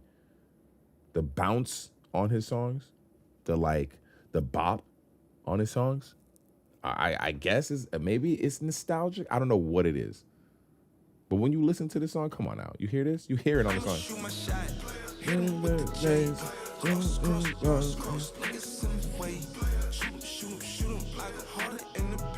This ain't no new shit. This ain't no new bop. This ain't no new music. This ain't no new type of wave. This ain't what you're hearing from artists now currently from the young dude. No, this ain't no new shit.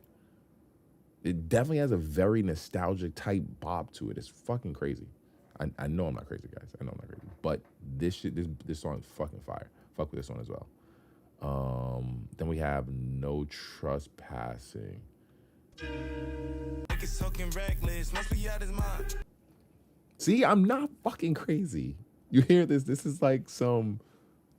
You was hearing this in the mid 2000s, like right before ASAP even became crazy popular. Maybe I'm not even sure. X him off the checklist, read between the lines. I might move to Texas, roll around with my weapons, and then if you trespass, I'ma shut him down. I'ma shut it down. I'ma shut it down. I'ma shut it down. I'ma shut it down. I'ma shut it down. I'ma shut it down. Come on. Yeah. Come on. I'm not crazy, guys. I'm not crazy. I know you, like you said, this album is dropping in the 2016 remembrance, like everybody just thinking about 2016, and it's just like, think about 20 years ago. You know, another decade. Go back another decade in what we were hearing. This is almost like the perfection of that era type of degree type shit. Not to say this is perfect, but if you were to make the best of that time period. Like, for real. Then we have Stop Snitching. This beat is crazy. This beat is fucking crazy, guys. This beat is crazy. And I think this is the one with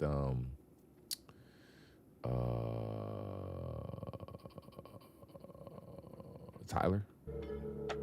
I'm from where niggas talk and get physical. Niggas truly get critical. When niggas die, get biblical. YGs to OGs. Stay the fuck up off the interview. Yeah, this beat's crazy. This beat's fucking insane. Stop Snitching. I mean, I guess when you wait 8 years to put an album out, you gotta expect every fucking beat to be crazy.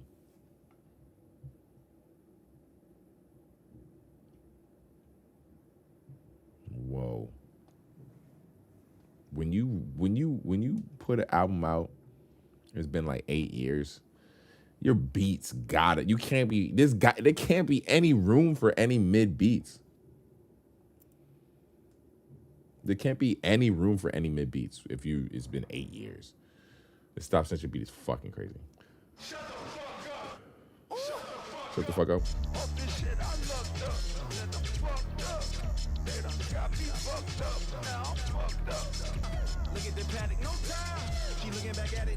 All his rock shit, his punk rock shit, I think for me it was a hit.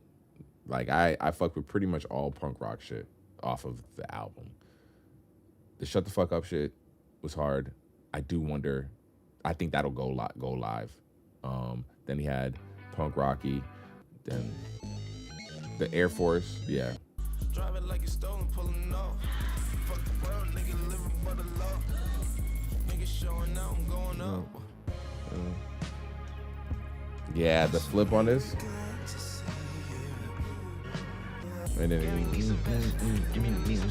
yeah, that'll go hard live. That'll go crazy live. You know that will. Trying to hold it in, I don't burn no friendships. Trying to hold it in, I don't burn no bridges. How could I resist? Wanna get high as we could get, and that's how we exist. I def don't play like they don't hear the This beat goes crazy, and then at the end with the boom boom booms with Westside and all that shit is fucking insane. This beat is fucking crazy right here. Once again, how could you not expect insanity with the beats when you've waited 8 years, dude? It's gotta be nothing but crazy beats, guys. It's gotta be nothing but crazy beats.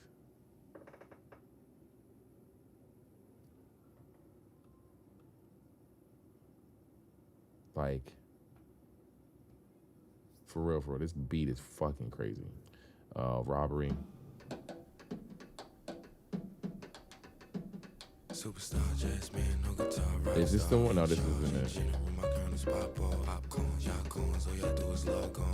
Oh, this is the one with Doechii. That's why I was hearing that beat. I was like, yo, this beat is fucking crazy. And of course, you got Doechii on it. Doechii's like one of the few that I could even hear female-wise even on the shit. And she goes in on this shit too. To get undressed, pause, AA plus with my eyes on the Betty from the tropical shore. put your bags in my trunk like the top of the Porsche. Open up your leg, I know that you're a lady, what you thought? Open up your legs, save it on the skins, I miss the cheat. Niggas, I ain't bowing down to you niggas. I had to get from round to you niggas. I ain't bowing down to not damn one of you niggas. Yeah, Doechii go crazy on him. Doechii go insanity on it. Wow, bro got a touchdown on some Superman shit. 24-14. Fourth quarter, 9 minutes. 9 minutes in the fourth quarter.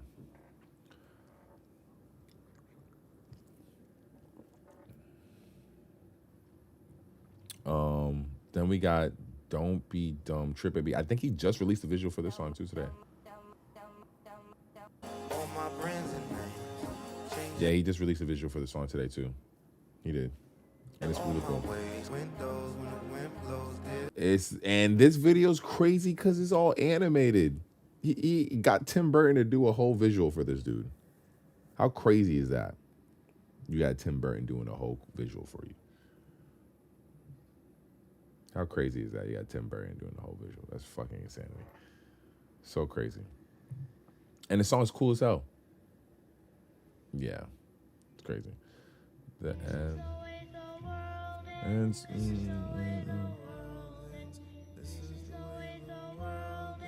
Oh, it's got Will I Am.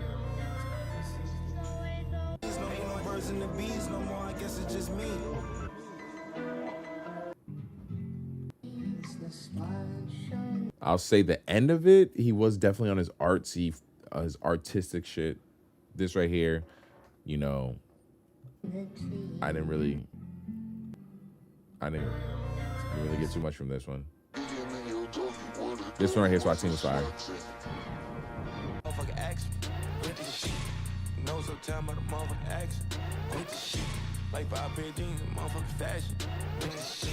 I aim at you rookies for talking in practice.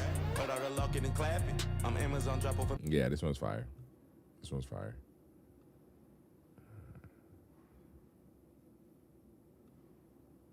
And then the fish and steaks. What's going down? I'm spilling your lid. My father was whipping his. This right here, to me, felt like old ASAP, for sure. The name of the song, the style of the beat, the way he was flowing on the fucking song, all felt like old ASAP. He did. He probably whip up a chick. I'm fixing to cook up a lick. Ooh. I'm spilling your lid. Ooh. My father was whipping his wrist. He probably whip up a chick. I'm fixing to cook up a lick. Ooh, yeah, all that felt like old ASAP to me. All this felt like old ASAP. Fuck with this, heavy. Great album. Not perfect, obviously. There's definitely like some stuff that I think not necessarily that it's like, oh, it could have did without. I just think you know,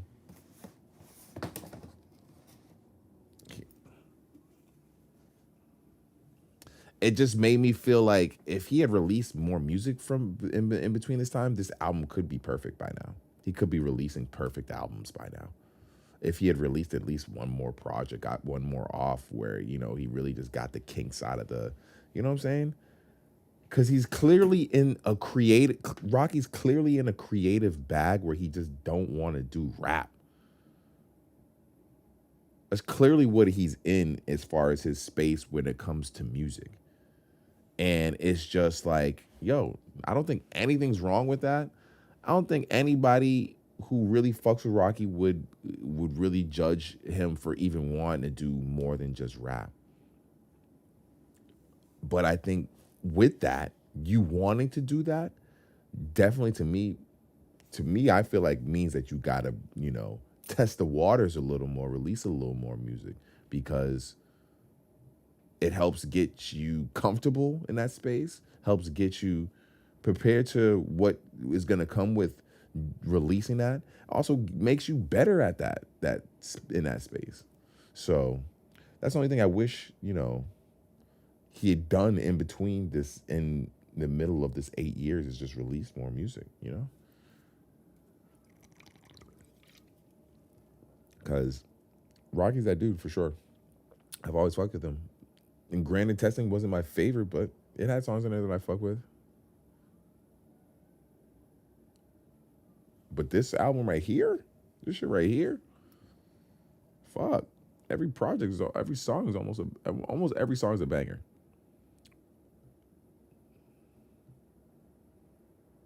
I haven't yet, but I will definitely check out that Wiz Khalifa joint.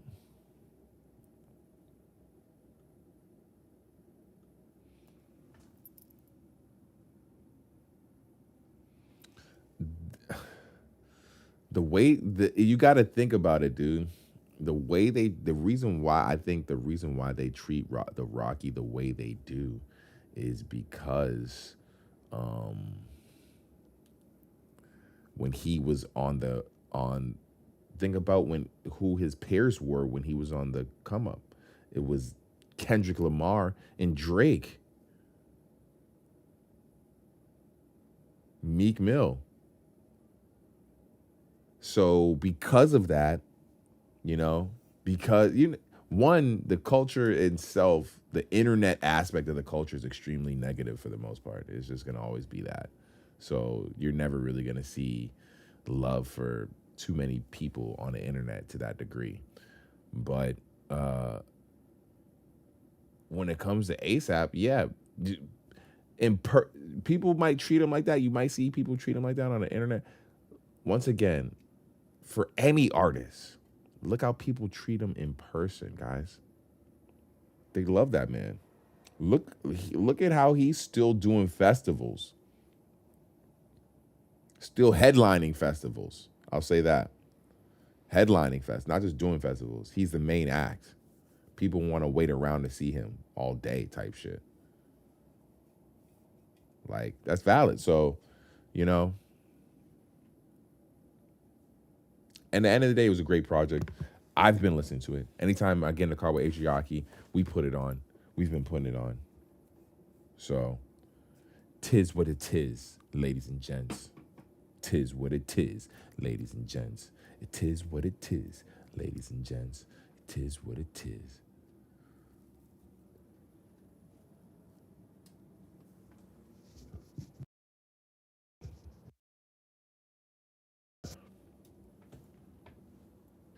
Can't believe that with the fucking... So annoyed.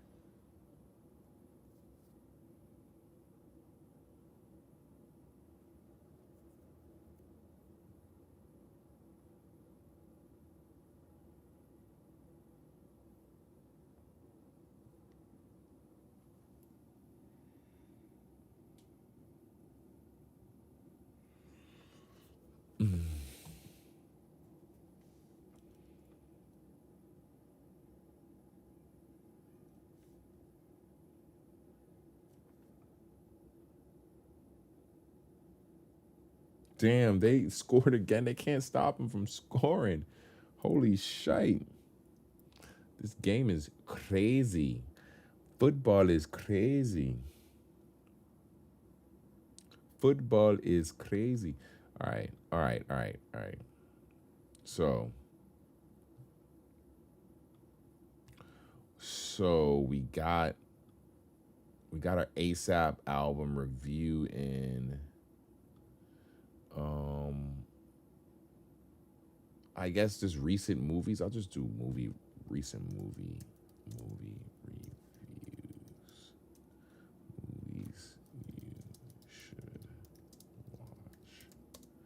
There we go. Movies you should watch. Starting with, all right.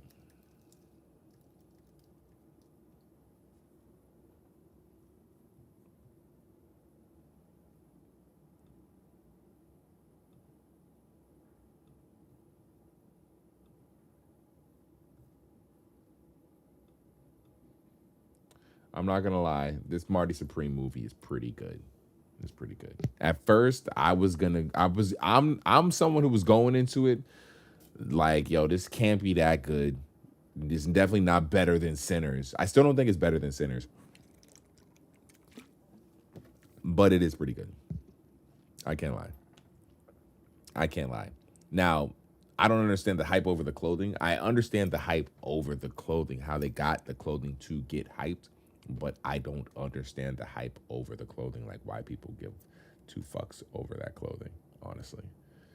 To me, it doesn't make sense. But to the degree of how they got it popping, I understand that. But regardless, the movie itself as a whole is pretty good. It's cool. Dude is a good actor. The cast is pretty good. Fucking Tyler's cool in it. Kevin O'Leary is surprisingly good in it. Like, he's actually pretty good in it. That was extremely entertaining to see Kevin O'Leary doing his thing. So the cast is cool. A little bit of a weird cast. The storyline is also very weird. A24 movie, you know their movies be shot and look extremely weird. Not weird, but stylized, extremely in their own way. And so, yeah, it was enjoyable. For certain, it was enjoyable. But I don't know. The ending, for certain, was bottom of the barrel. And I would like for others to see the movie. If you can, please, and explain to me if you liked it. But if you felt the same, then it is what it is. I would like to talk to someone who did not like the ending of the movie. The ending of the movie, to me personally, was ass McGee. Ooh, word. Adriaki's in the building, ladies and gentlemen. She also saw the movie with me. Which one? Marty Supreme. Oh my god, you guys have to watch it. It's really good. She liked it. It's really good and cool and fun. And funny. So yeah, it's a cool movie. And crazy. They do crazy shit. They don't make movies like that anymore, guys. So this is a good one to watch. It has like an old school feel. Timothée Chalamet did win an award for it. He got an award for it. Marty Supreme. I just feel like this is like, I see what all the Timothée Chalamet fuss was about, right? I see it to a degree. I do see a level of what it was. He's so good now.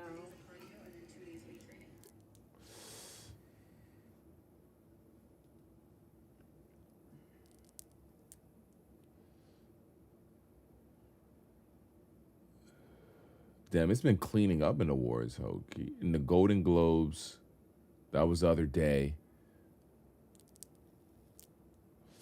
Best Motion Picture winner.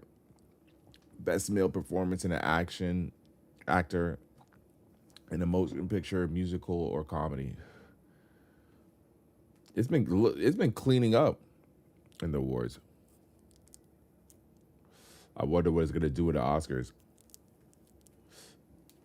If it fucks it up in the Oscars, that's fucked up, because Sinners should be winning that shit. Sinners should be winning that shit. We already know. Sinners was an incredible production. Don't ever fucking play with Sinners. But this was cool. I liked it. It was really fun. It was enjoyable. But this ending was one of the worst endings I've ever seen in a movie. It didn't have enough ending. There was too much. You got too much meat and potatoes and no dessert. You got us way too involved to not have a legit ending. Like, I want to know who. Don't do that. Not regardless. Because it looked like that black dude. It looked like the black dude. At the end of the day, all I can say is don't do that to us. Don't get us all involved like that. Create all this energy behind the movie and just cut it off like there's going to be a sequel, like there's going to be another episode. Don't do that. That's not fair to anyone involved. That's not right. And that's not fair. Don't do that. But outside of that, the movie was really good. It got me caring about a dude that was annoying. I hated this dude. The character itself was horrible. He was a shitty ass dude. And it got us like enjoying watching this motherfucker. And we all hated him. I wanted to get his head cracked in the whole movie. Really cool. Really cool.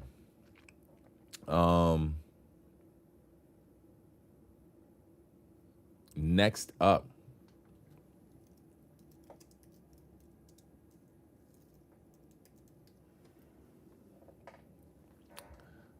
Shout out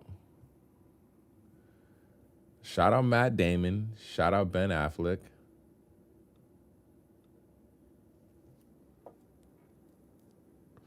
This movie just got put on Netflix last week. Me and Adriaki watched it as soon as it was available. This shit is fire. Got Tiana Taylor in it. We liked it, y'all. Got Tiana Taylor in And it. it has a good twist.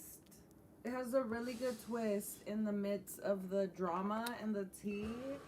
It's just, I was not expecting that. And it's fresh off of Tiana Taylor winning a Golden Globe. Got Matt Damon and Ben Affleck in it. Really good cast. Got Steven Yeun. Steven Yeun. How you say that? Steven Yeun. Nguyen. I don't know how to say that. Wen. I think it's Steven Wen. But really good cast. Really good twist. Yen. Yo, good action. Some stupid action, of course, but overall, perfect movie to watch on some Netflix shit at the crib, at home, while after you just smoke one, or after you just finish dinner, or while you're eating dinner, in all ways, shape, or form. Just watching it at the crib, turning it on Netflix. You can't go wrong when you got fucking. You can't go wrong when you got Matt Damon and Ben Affleck in this body and wearing the chest armor gear. Come on now.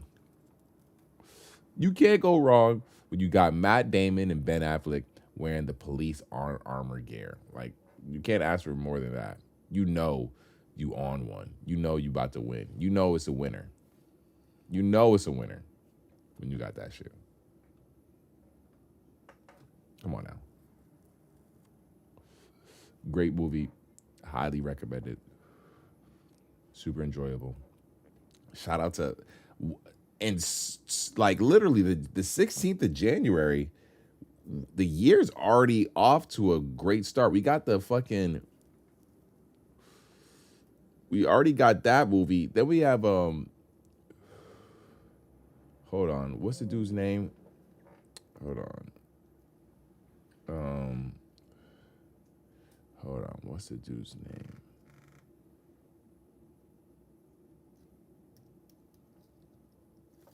He's in it. This actor's in it. Jason Monroe.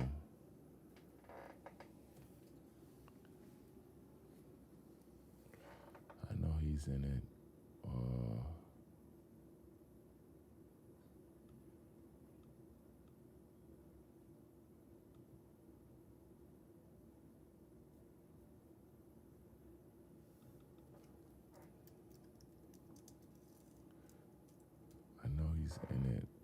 It's about to come out. The Wrecking Crew.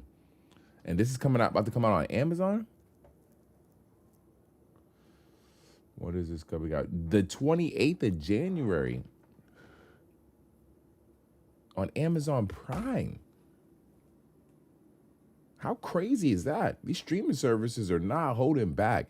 They are going full force when it comes to, like, yo, we are getting you to watch our shit, your attention. Because at the end of the day, that's what we all fighting for, is people's attention. That's all people want, is everyone's attention. That's what TikTok wants. That's what Instagram wants.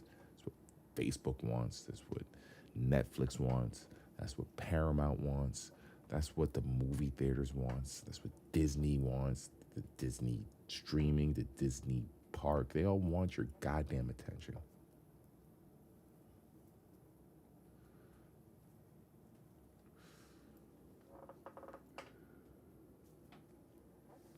Goddamn. Goddamn. Let's see. Baby, won't you come my way? What are you guys looking at? Let's see. Some cool stuff? This doesn't happen here every day. Was the joint good? Yes, it was. Okay, I'll see you later. Prime original. This doesn't happen here every day.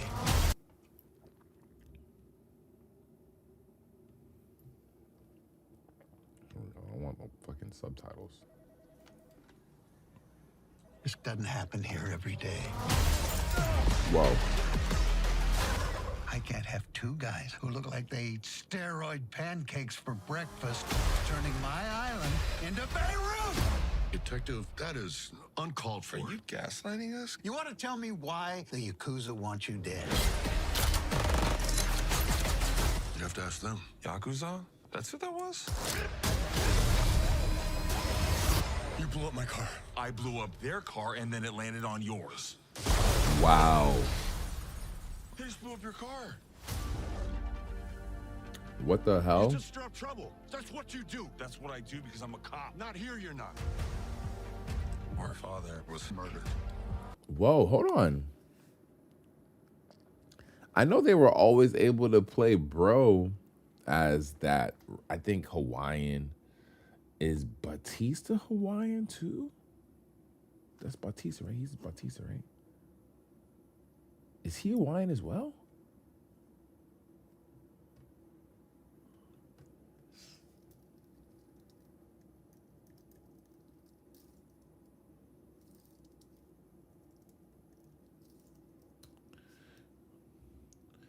Batista.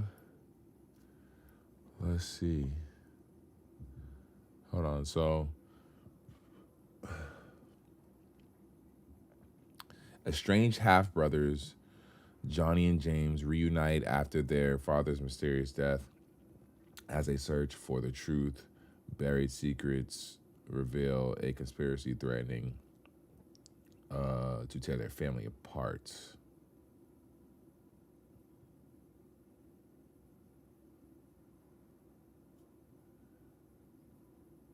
I wonder what's the race then. Was it hit and run? I don't think so. Whoa! They tried to kill me. Sword fight.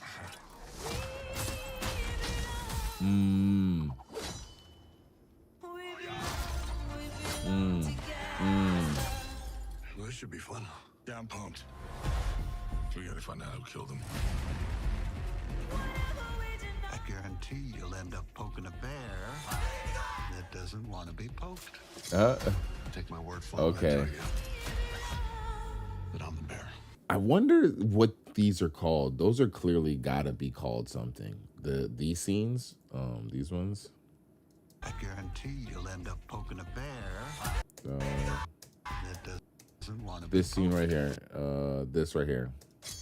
This right here. This scene where, because I know in the movie this is probably like just as long as it is in this fucking trailer, because it's supposed to encapsulate a bunch of shit happening in a short amount of time. But specifically the one with the guns, where they look at all the guns, they choose, because realistically, when you think about it, let's think about this, guys.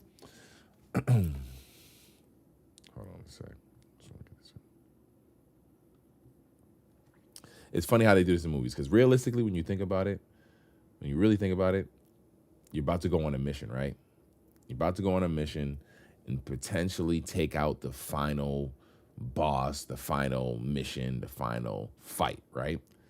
And so you go into the room that has all the guns and ammunition, and you gotta get the weapons that you're gonna take with you on the final fight, right?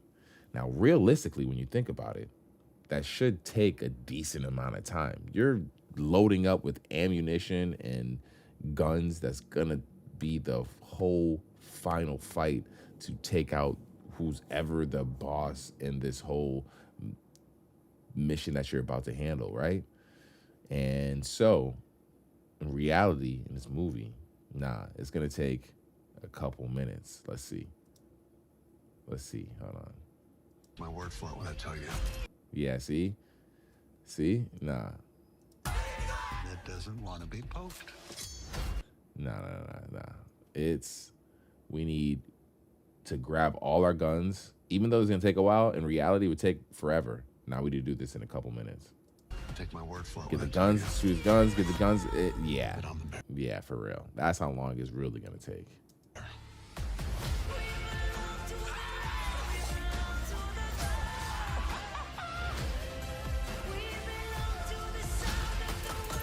Ninjas on bikes. You're not stalking more shooting. You got fat. You got old. So it looks like, for the most part, they're Hawaiian. They're Samoan, right? That's who's fine. So is Batista Samoan?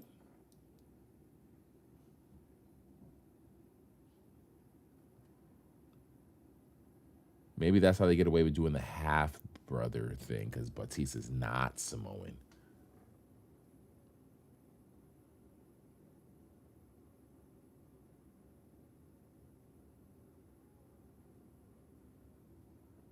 Or maybe he is.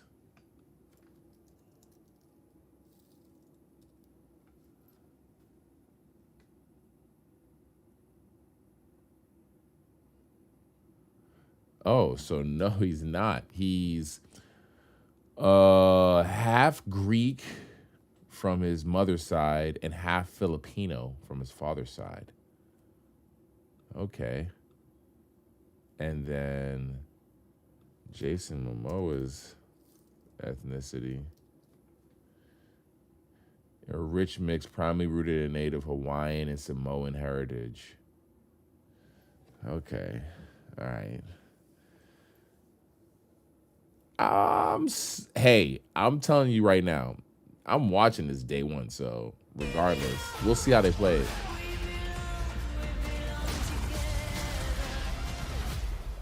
So, you two been chasing murderers in a minivan? Yeah, he blew up my other car. Yeah, That's not what happened. surprised me at all. Literally what happened. No, it's not. This movie looks insane.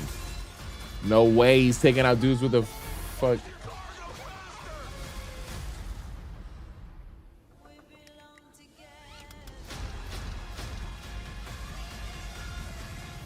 Okay, split up.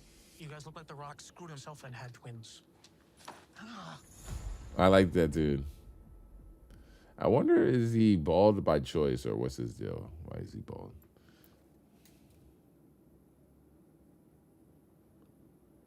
No, I'm excited for this movie. And it's what, next week? It's next week. 1 minute and 42 seconds left in this game, guys. 1 minute and 42 seconds left in this motherfucking game. And it's 21-27. Delay a game.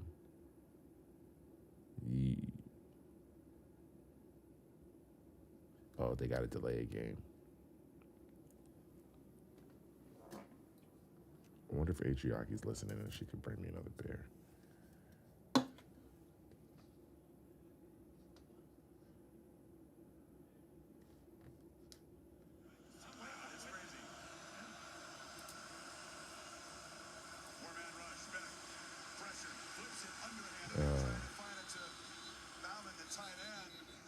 First and 15. Damn, this game is crazy.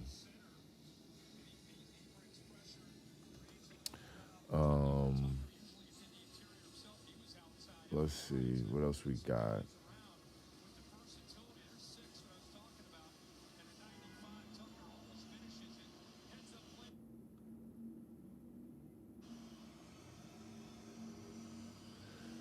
So those are both movies you should watch. Movies you should watch. The Wrecking Crew. No, not The Wrecking Crew. Marty Supreme and The Rip.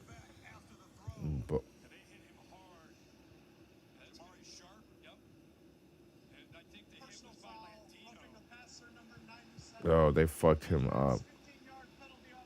First down. Roughing the passer like a bunch of idiots.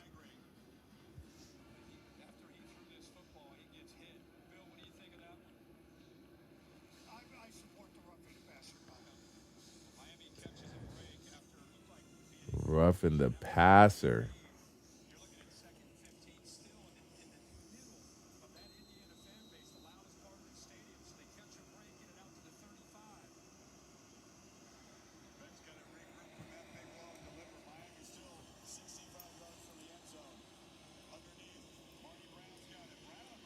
Oh, shit.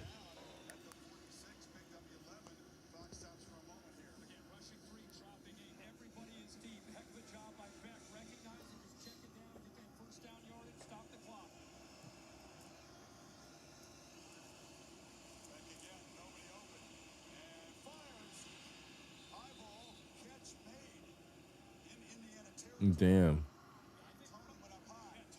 They need to score, though. They need to score.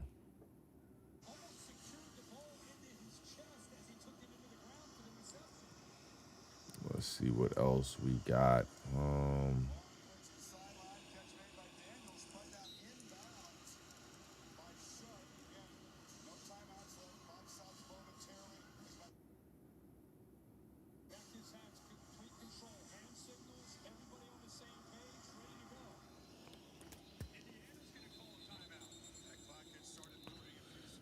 I mean, we got we have the college football national championship happening right now. The game's almost over. Indiana's up 27-21. U has the ball right now. There's 51 seconds left in the game. It's fucking crazy. Not gonna lie. They're on the it's 1-10. They're on the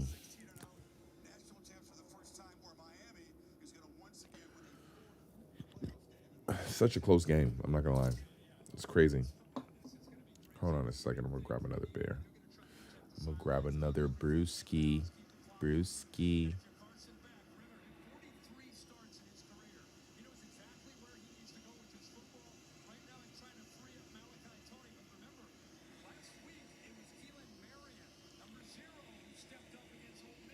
Actually, I can't leave. I can't leave with just like the game so close.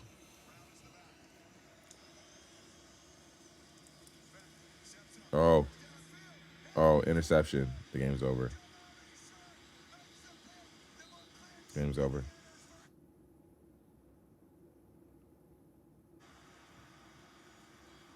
Game's over. Game's over.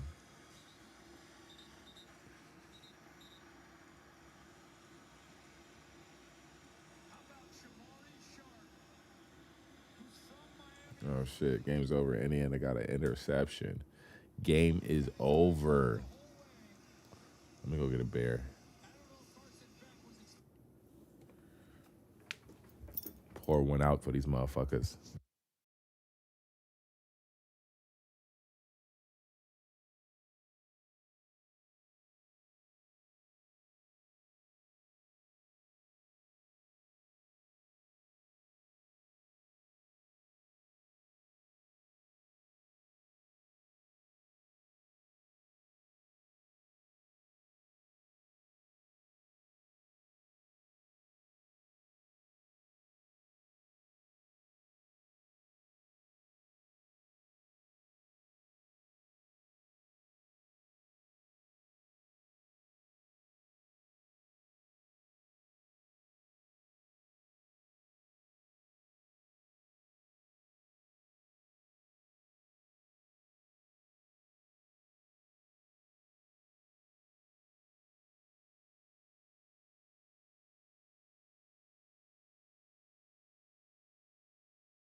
Oh man, trolling my neighbors because I can hear them pissed as fuck. That Indiana won. So fire. So fire. So fire. It's insanity.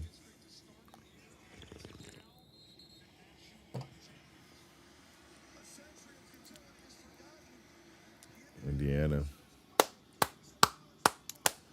Kudos to win and kudos to them. Kudos to these guys. Kudos to Indiana for winning. Now, when you think about it, now that this game's over, Miami lost. Boo-hoo.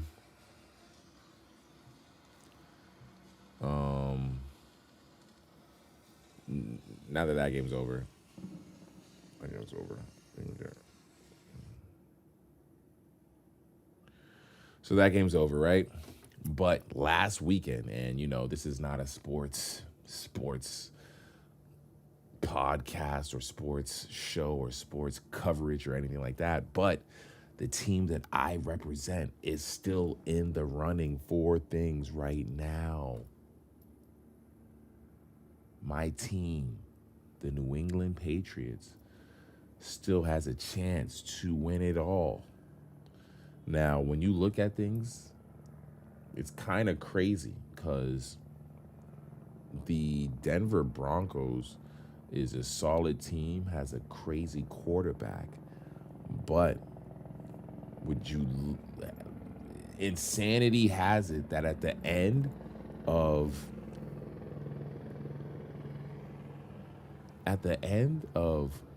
the last game, the last two plays, their quarterback, who's been balling out, broke a bone in his foot.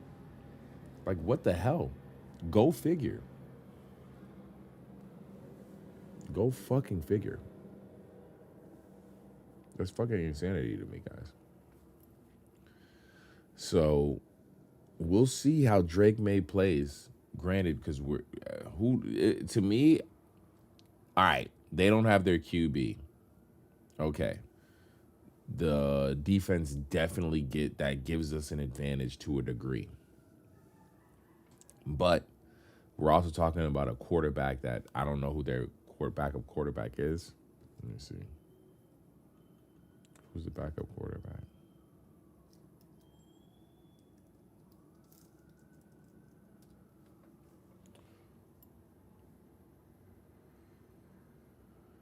Rich Eisen.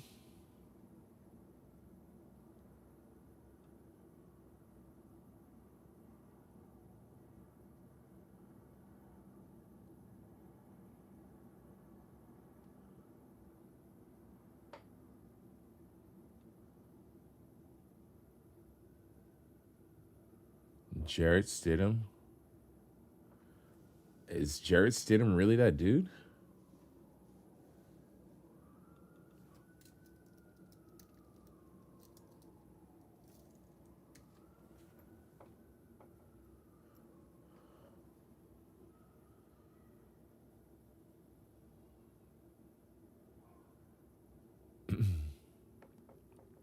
All I know about a dude, the last time he played was October 26th versus the Cowboys.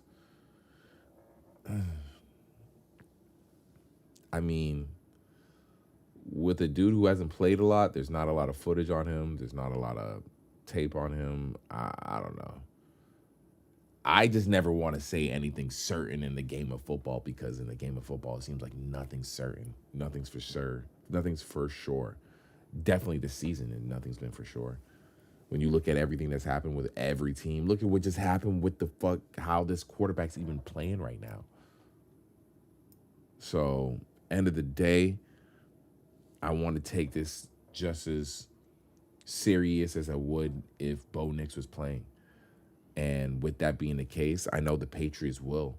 Luckily, my team is a team that I can trust that they will take this just as serious, regardless of the fact that it's what just transpired with their quarterback. So, yeah, my team's still in the running. I'm still amped. I'm still can't wait to see what happens. But what do we have going on here? what do we have going on here? We have us versus the Broncos.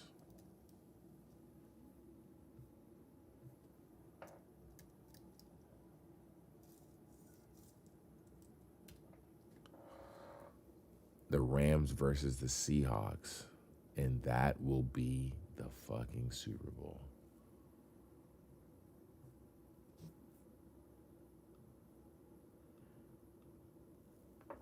We have us versus the Broncos, the Rams versus the Seahawks.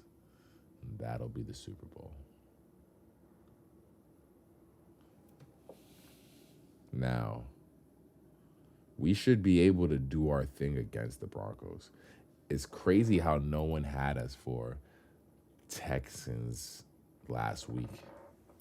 None of the analysts, when you look back at the analysts, none of them were rocking with us versus the Texans last week. Hey, I'm not going to lie. I was scared about what the Texans was going to do to us last week. And they did show up. The defense, for certain, showed up.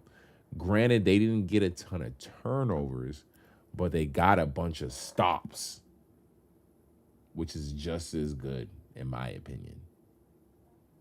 Yeah, we didn't take away the ball like that, but we stopped them from scoring. And there was only so much of that they were going to be able to do before you needed to actually show up.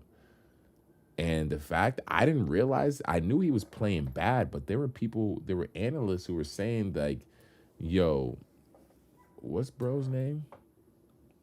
Whoops. CJ Stroud. They were saying they would have benched him by the halftime. That by third quarter, the other quarterback would have pulled up. I mean, which I didn't think that would be the case in this divisional round, how important this game would be. But I guess that's what it is when it comes to this level of football, I guess, with some people. Me personally, I wouldn't have even thought to even bring in bro unless he's injured. Granted, they were talking about his like demeanor and all that shit, which that's totally fair. I totally understand that. But did anyone talk to bro in the back? Did anyone smack him and be like, yo, bro, get your head up type shit? They should have brought bro in a tent and been like, yo, what the fuck, bro? What's good? But when you look at, and they did it on ESPN today, when you look at every single interception, not every single one was his fault, to the degree of he threw passes. I think all night, honestly, when you look at how he played that night, he wasn't the smartest, but he did throw a handful of passes that were not caught by his teams. I was watching because at some point, because it seemed like we didn't turn it up on them extremely.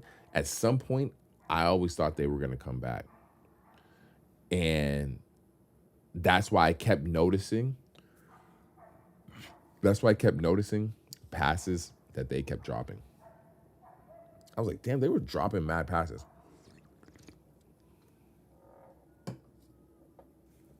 They for sure were. But it is what it is. The worst of it is behind us. That was a team that we definitely, that was a team that that was one of the first teams, I think, that we had to beat to really shut up people who were like, yo, no one had us to win this team. Like one of the ESPN analysts had us to win this team, beat this team. No one had us to beat the Texans. No one did. So, with that being the case, it sucks for the Denver quarterback. We just need to make sure we show up. That's it. We just need to make sure we show up. because it sucks. It sucks for the Denver quarterback for certain.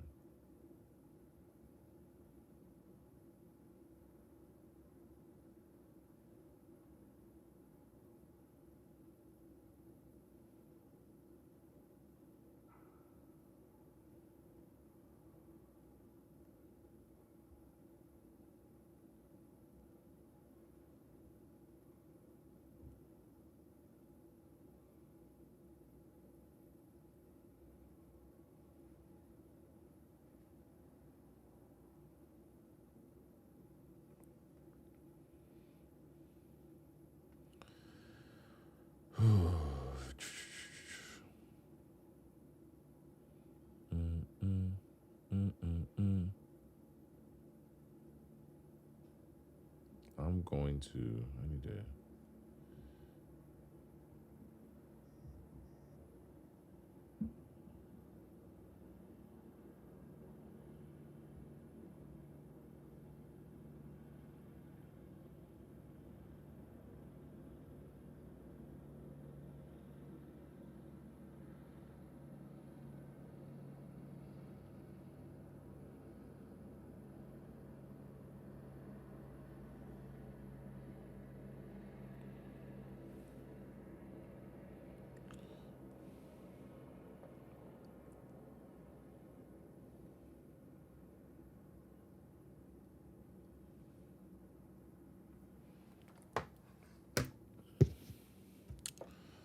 Oh, man. Oh, man. So, this is a big challenge already. Now we got these guys, the Broncos. We have a quarterback that pretty much did not. And look at our seasons. Technically, we played more games, so we have a better record. They didn't have to play last week. So we got the 16-3. They got the 15-3. If they win, they'll have the 16-3. But if we win, we'll have that 17-3. Oh, man.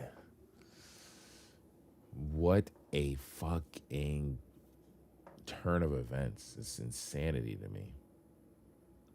The Rams, which I fuck with because, I live in LA, so I might as well fuck with them. I might as well rock with them, right? Because that is pretty much hometown for me. So I'm excited to see them where they're at. It'll be interesting to see where they end up with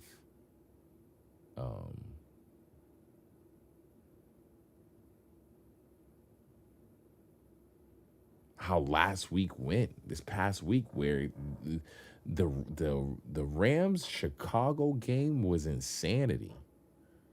The Seahawks smoked the 49ers. That shit was embarrassing. That shit was horrible. But yeah, that shit was horrible. But the Rams game was crazy.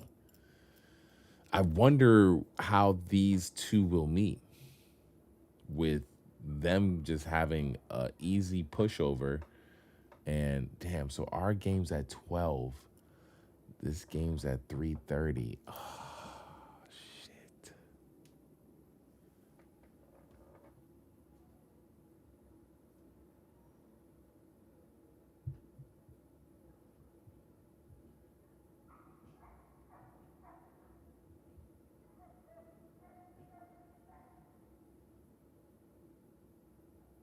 Oh, shit. Oh, man. I think I'll be on the road or some shit by then. Honestly, I'm not going to hold you. I think I will be. I think by then, at that point, I think I will be on the road.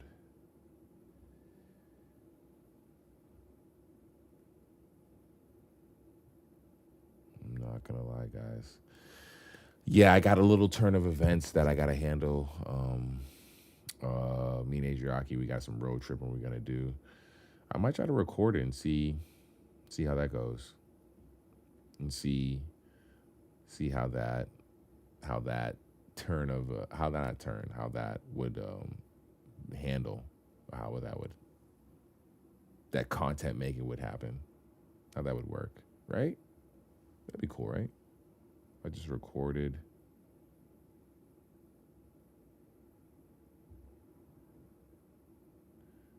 the if I just recorded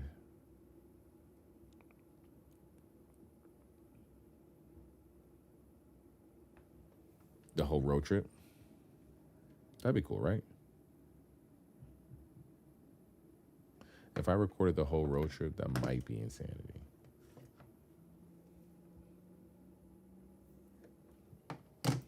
I wonder how Adriaki would wonder how she feel about that. Our whole road trip would be insane. There'd be like maybe one stop I'd want to make within the whole road trip for myself, but it would be for, her. There might be one road trip I wanted to stop for myself. But outside of that, the whole road trip would be for that dork. It'd be interesting to see.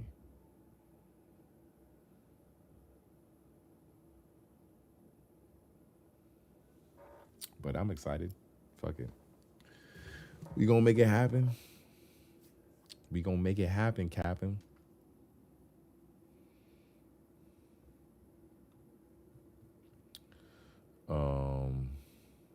Damn. Yeah, I definitely believe I'll be on the road at that point. I will not be next week. Next week, I'll definitely be, and I'm leaving dumb early. Holy shit. I wonder if I'll have landed by that time.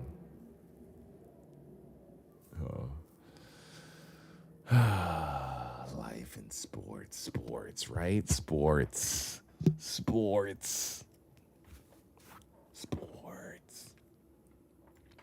Now I'm gonna record everything and we're definitely gonna make it a Super Bowl shit is crazy, guys. These teams, who would have thought any of these teams would have been the ones? All right, Denver for sure. Denver, the motherfuckers was killing it. I don't know if people expected Denver to be as good as. I didn't hear anything as far as Denver being the top of anyone's list at all. When the season started. Same with Patriots. I feel like same with Seahawks. I feel like the same with. Yo, and they fired the Bills coach. What the fuck? They fired the Bills coach. That sucks, man. I can't believe they fired the Bills coach. I don't think he was fire worthy. Out of all the coaches that got fired this season, I don't think the Bills coach is one of those that should have got fired. Honestly, that seemed a bit wild that they fired, bro.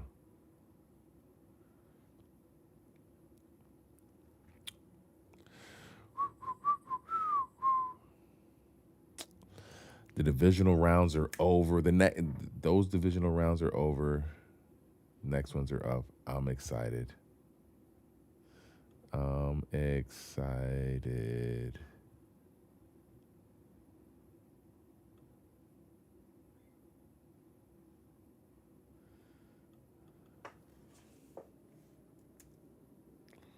Let's check out.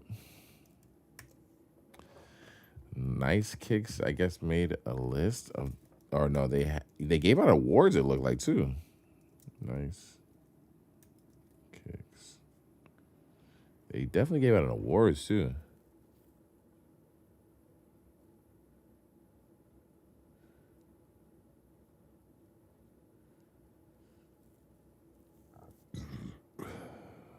And so the third annual Sneaker of the Year.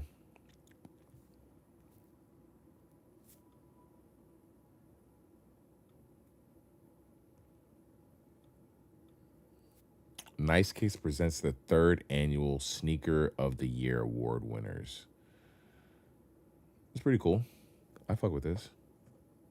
Another year of sneakers in the books. And with that, we present the Nice Kicks third annual Sneaker of the Year award winners. 2025 turned out to be a year defined by collaborations, signature sneaker debuts, and increased marketing budgets. For compelling stories to bold designs and iconic colorways, the year is set a new standard for what sneakers can be. As we step into the new year, we're proud to present the nominees across 14 categories, spotlighting 80 releases that define the sneaker landscape in 2025. Explore each category one. All right, cool. So, Sneaker of the Year model. The winner is the Jordan 4, which I'm not mad at. The Jordan 4 definitely, I think, ran last year. It's been running shit for a while now. In 2025, the Air Jordan 4 showed how powerful nostalgia can be when executed with precision, with a steady stream of OG returns and culturally resonate collaborations. The silhouette became Jordan Brand's most dominant retro, repeatedly toppling wish list and selling out on releases. I would say not selling out all the time. They definitely released a ton of Jordan 4s that sat and chilled and are easy to get and hit for the low and all that shit. But for the most part, regardless of that, the fact that you do have Jordan 4s that are accessible is a win because the model itself is an attractive shoe. The design, the midsole, the upper, the cage, the wings, the tongue, the back flap, all the outsole, everything that has to do with this model is relatively attractive. So aside of all the like collaboration and the value it got in the resale market, all that shit, this is an attractive shoe. Even when you just look at the base model, just the all-white joint. By honoring its original blueprint while remaining endlessly adaptable. All right, cool. Nominees. This is nominees for the winner. The Air Max 95. I think the 95 was a good pick. Saucony Pro Grip, Vans Old School, maybe. Sneaker of the Year new model winner, Adidas Pharrell Virgin Jellyfish. I'm not mad at that. Pharrell Williams defined expectations with the Virginia Adidas Addy Star Jellyfish, one of 2025's most audacious sneakers released under the Virginia platform. The project reimagined the Adidas Addy Star through a go bigger philosophy, transforming performance heritage into sculpture expressions. In a market dominated by safe retros, the Jellyfish blurred the lines between footwear, art, and imagination, proving that sneakers can still surprise, challenge norms, and shift how we think about design. All right. Okay. That definitely is saying a lot. Is this shoe doing all that? I'm not sure. And I think the reason why I would say I'm not sure, even though it could be, is because of how inaccessible the shoe was. It was so hard to get the shoe and so expensive for the shoe that when you say, did the shoe do all that? I mean, yeah, to a degree it did, but not enough people got it for me to. I never see this shoe in the wild. I never see anybody rocking the shoe. I never see anybody rocking the shoe because it's so expensive. It's so hard to get. It's so rare. I never see anybody wearing the shoe. So even if you had a fit to wear with this shoe, I would never see it because I never see anybody rocking this shit. So when you say the go bigger philosophy, the heritage, sculpture, and the marketing, all the retros, and blur the lines between the footwear, when you say all that shit, it sounds amazing, and I want to believe that this shoe did that. I never see anybody wearing this shoe. If I see anybody with this shoe, it's because they're trying to sell it. They're trying to sell it. So be it. The nominees See, I would say something more like the Shy or the Ja. Future doesn't really count. That came out at the end of the year. The Pegasus for certain. Yeah, one of these for certain. Sneaker of the year, women's model, Nike A1, clear winner for certain. Clear winner. I see the shoe every fucking where. Why didn't they write the fucking crazy ass joint? Why didn't they write this about this one? Nominees, the air, and they write something. Did they not? That's fucking weird that they didn't write. These are the nominees: the Air Max Muse, the Sabrina 3. I see the Sabrina 3 around. The Angel Reese, I don't really see that around. The Taekwondo May Belt Ballet. I mean, this cute. And these two I see around. I do see around. Ooh, sneaker of the year basketball, the Shy. I would have said the Ja. I'm not gonna lie. I would have said the Ja. I would have said the Ja Morant. Or the Anthony Edwards, but it's probably the Ja. But the Shy, I'm not mad at it. Shy 01 marked a turning point for both Shy, Gildress, Alexander, and Converse basketball, signaling the brand's return to relevance in modern hoops. Guided by SGA's hand-drawn vision. Oh, did he have a hand in designing this? The shoe balanced performance, credibility with off-court versatility at an accessible price. Instant sellouts and strong cultural resonance position the Shy 01 as a defining model for the next era of basketball footwear. No, I fuck with him, though. Certain colorways. This one, I think this colorway was like just mad for me, though. That's what it was.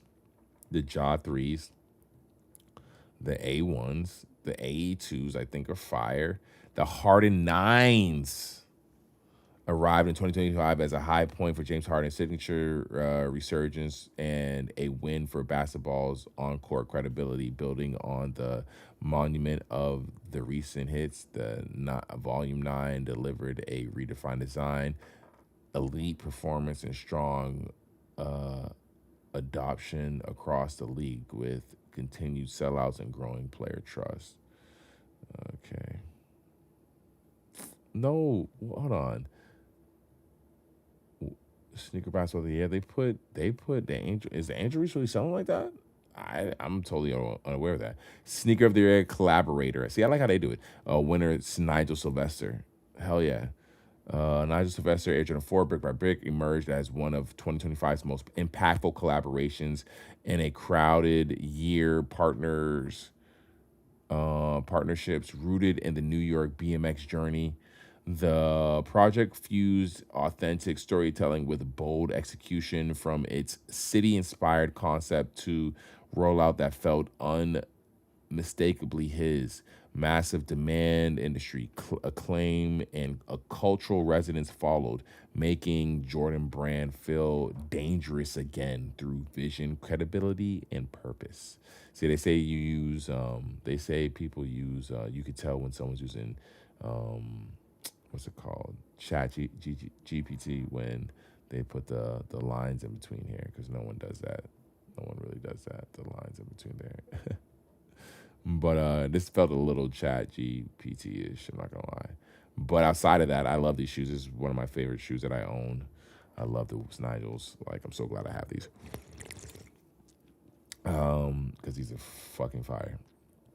The nominees, J Tips, Pharrell, Bad Bunny, Ronnie Feig, Joe Freshgoods. This list is not bad either. And giving it to Nigel, I think, is a smart move, too, because his shoes were top tier. You can't be mad at that. I think any of these people cannot be mad at that. Pharrell might try to be mad at that, but once again, I don't see your shoe anywhere. I've seen people wearing the fucking 4s. I don't see your shoe anywhere, Brody. Sorry. Sneaker of the year licensing collaboration. Yu-Gi-Oh! Nike Air Max. That's not a bad idea. Nike turned anime lore into reality in 2025 with the Air Max 95 Yu-Gi-Oh! Bringing Joey Wheeler's fictional sneaker to life nearly 3 decades after they appeared in the manga. Meticulous detail, fan first storytelling, and authentic co-creation with Konami elevated the release beyond merchandise by honoring long-standing fandom and cultural memory. The collaboration became one of the year's most emotionally resonant sneaker moments. I like these. Nominees. Hold on. So this is collab licensing. Okay, so Levi's, PlayStation, Reeboks, the Marvel, Capcom, Kith. Okay, the Stranger Things. See these Air Maxes. These ones right here. Those Air Max ones. Oh my god. Those shit is fire. Stranger Things approached its final season. Nike Converse delivered a licensing collaboration rooted in pure 80s nostalgia, spanning 6 silhouettes. The Converse Hawkins World Intro Footwear details.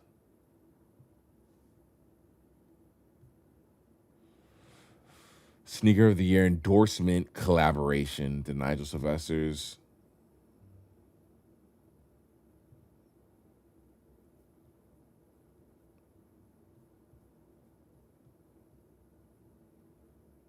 Yeah, they use the same shit. All right. Nigel won, but then nominees was Pharrell. Yachty got a nominee. Okay. Bad Bunny. Damn, this is his first time I seen Travis on his list. Holy shit. And he only got nominated for got Sneaker of the Year endorsement collaboration. Holy shit. Yeah, they only put Travis on West Side Gun. Sneaker of the Year collaboration. Just Sneaker of the Year collaboration. Holy shit, they ain't give Travis nothing. Winner, Undefeated Fours. Holy fuck. 20 years later, Undefeated and Jordan Brand reunited to re-release its Jordan 4. Jordan Brand's first ever collaboration and a turning point for sneaker history. Once an untouchable grail known only through forums, raffles, and legend, the shoe finally returned to the public, making a foundational moment in sneaker culture accessible to a new generation more than a retro. It was reopening the vault that started modern collaborations. Hell yeah. Fuck yeah. I got a pair. Needed to. Fuck yeah. Nominees, Awake, Jordan 5. Damn. Okay. Infinite Archives, Jordan 17. Unheard of, Adidas. I do like these. These are fire. Cincinnati Boutique, Unheard of, and Adidas delivered one of 2025's most meaningful collaborations with the Adistar Cushion 3 Piggy Runner. I wonder how much these go for. Deeply personal tribute. These are probably crazy expensive. The box is super cool.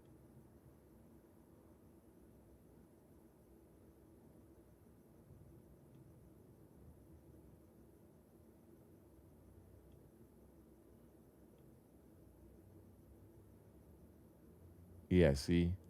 Size 12 was 400. I knew it'd be. Yeah, these are fire. I'm not going to lie. These are fire. I believe that's the model that Pharrell shoe's based off of.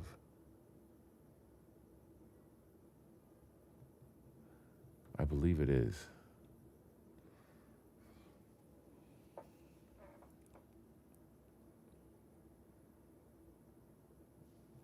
Oh, hold on. So you got the winner was the Undefeated Fours. Unions are Infinite Archive 17s, the Unheard of 3s. Hold on. Adidas, because Adidas Adistar 3.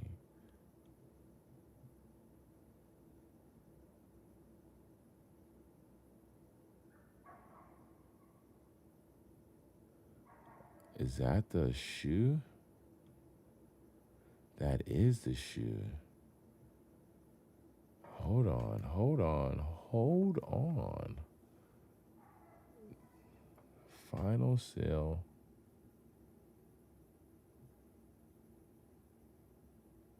What's the size?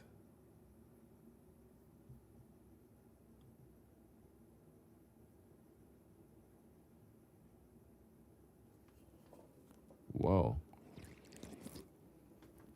Granted, they're not the pink ones, but the shoe is not bad.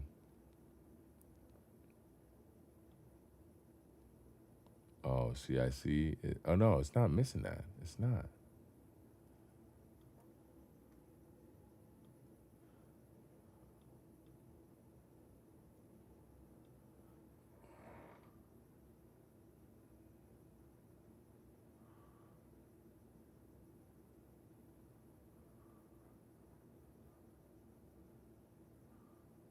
Worst purchase ever. Do not buy poor quality Adidas. Is a complete waste of money.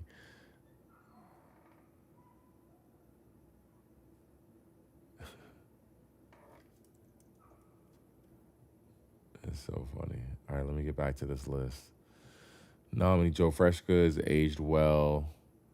Nominee J Tibbs, Saucony, I love you, but I'm busy. These are fire. What? They didn't give Travis Scott nothing? And not that I think they should have, but like that's crazy that they didn't. It's crazy they just it seems like they snubbed this nigga out of everything. Sneaker of the Year storytelling winner, Nigel Fours. Holy shit. These right here, the SBs, Tourmaline. Revisit a missing chapter of American history. The Black Cowboys erased from Western lore through rodeo inspired details and insole artwork honoring Black pioneers. The shoe reframed the West with accuracy and respect. More than what was supposed to be a Black History Month release, it turned an SB Dunk into a wearable history lesson, quietly restoring visibility where it had long been denied. Yeah, these shits are fire.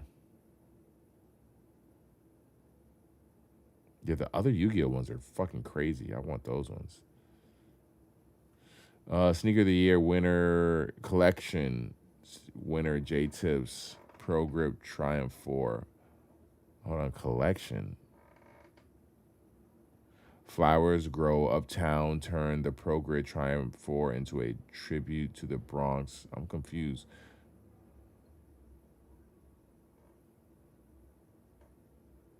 J Tibbs dressed the runner in plant-inspired colorways.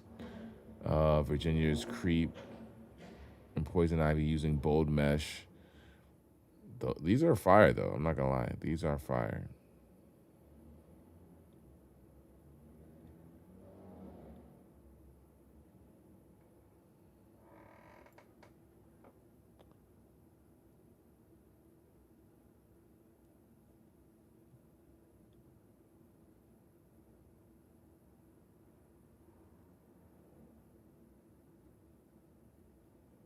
These shits is all sold the fuck out.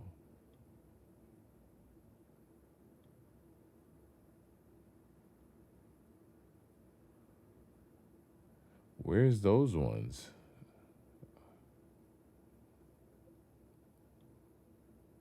Yeah, where's these ones at?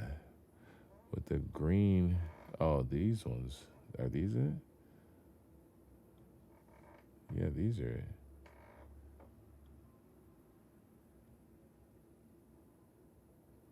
These are fire.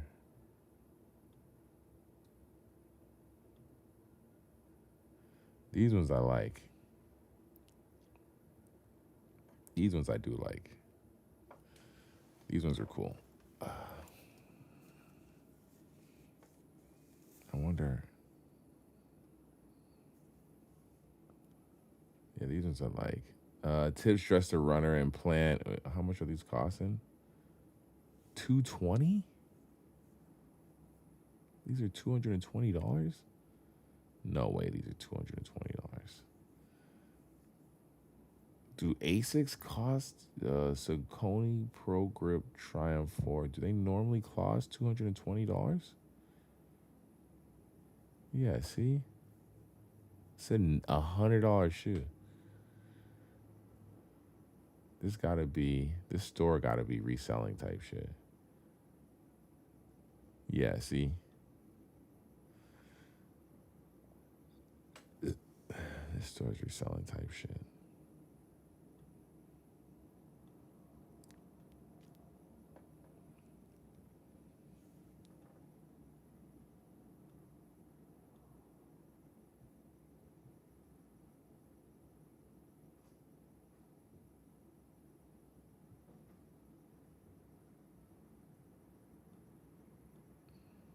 Those are the best ones, though. Those are the best ones.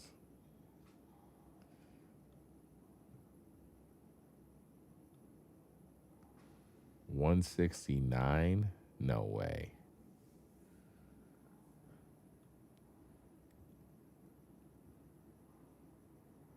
Oh, maybe. Maybe. Just maybe. I wonder if they're true to size. I like these ones. Nominees, Converse, Shies, Bad Bunnies, the Levi's, the Reebok PlayStations, the Kith Asics Marvel Capcoms. Okay. This is the best collection. So that was a collection of shoes. They gave it to this guy. And like I said, I do like those. I'm not going to lie. I look at what I own, and it doesn't match any of it. But I would just love to wear those shoes and find shit to try to match it. Because they're fucking crazy, the colorway. That colorway is crazy as fuck.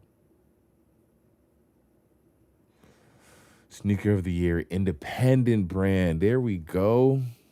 John Geiger. Since launching in 2017, John Geiger has grown from a small workshop into one of the most consistent sellout brands in footwear. Operating fully independent, Geiger has built his reputation on craftsmanship and now iconic misplaced design language that influenced the wider sneaker landscape. From ultra-limited drops to groundbreaking collabs, his rise shows how originality and persistence can rival legacy brands. I fuck with him because he's not just doing fucking what, just copying a Jordan 1 design aspect. He's just doing his own shit. I fuck with him. Okay. See, I think Sponge should have maybe won. I think it should have won, low-key. I think Sponge should have won. Salehi's brand, I think that should have won. That should have been the winner. Turned down a major Nike partnership to build Sponge on his own terms. That right there alone should have got him the win.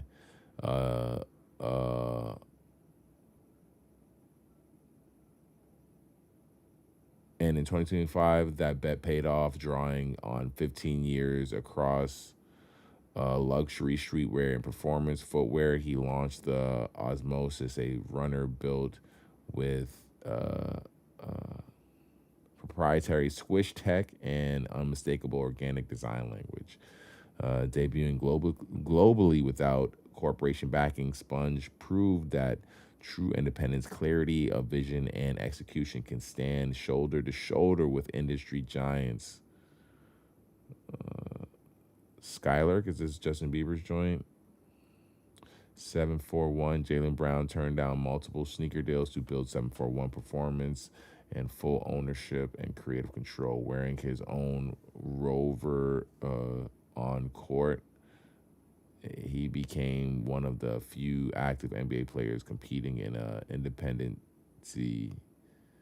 competing in an independently owned shoe with international storytelling, with intentional storytelling, strategic DTC growth, and a 3D printed performance prototype developed with Zelfield.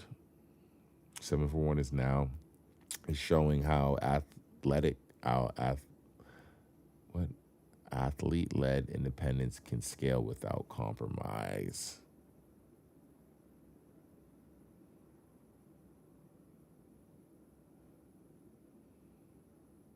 Devin,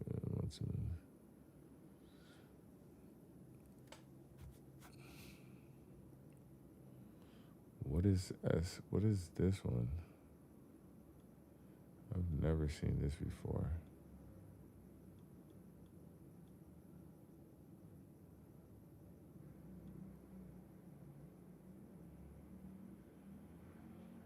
Oh, I've seen this dude on IG actually. I've seen this dude on IG. Yeah, I've seen, these are Tim's. These are Tim's.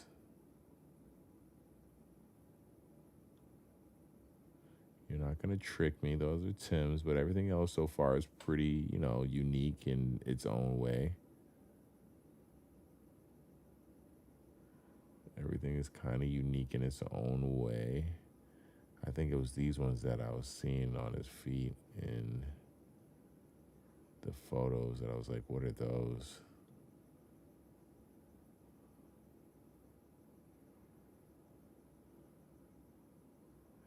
Always have someone wearing this shit. Always. Always have someone wearing it.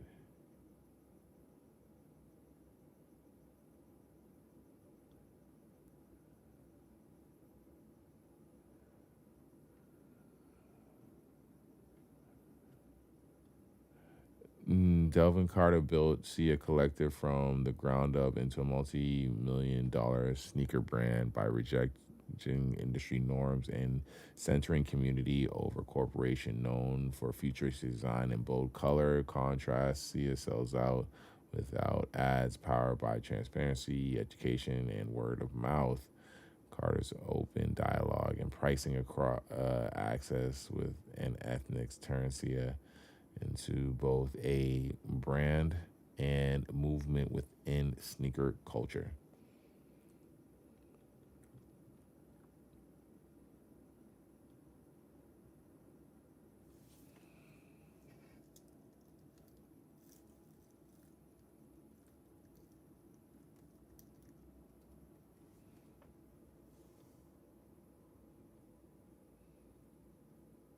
Oh, he does custom shit?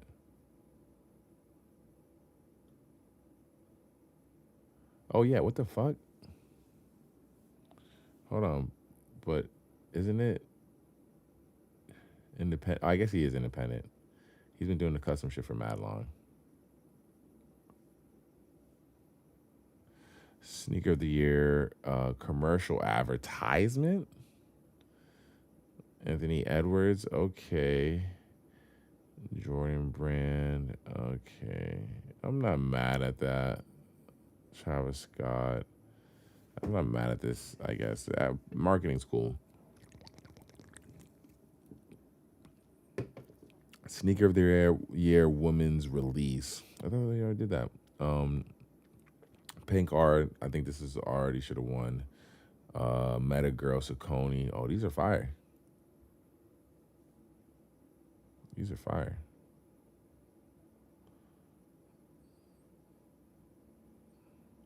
Air Max Pink Foams. Those are fire. These the Swarovski joints are fire. The Blue Moon, I don't know. Maybe, I don't know. I don't know if women like those. Sneaker of the Year release. Sneaker of the Year just release. Nigel's, of course. Undefeateds. Jellyfish. Yeah. Awakes. Was the pork chop piggy runner? What, they released that big? I didn't notice those. I just seen them a lot, but as far as just seeing them around, but okay. All right, all right, all right. That was it for that shit. Everyone want to give out awards and stuff like that. It's cool. It's cool. It's cool. I ain't mad at it. We got the Jordan Flight Club Jordan 4s here. 220 released the 17th. Oh, so they're already out. What do they say about them?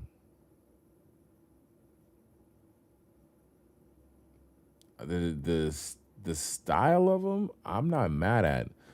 Let's see. Jordan 4 Flight Club. Let's see if we can find it. Flight.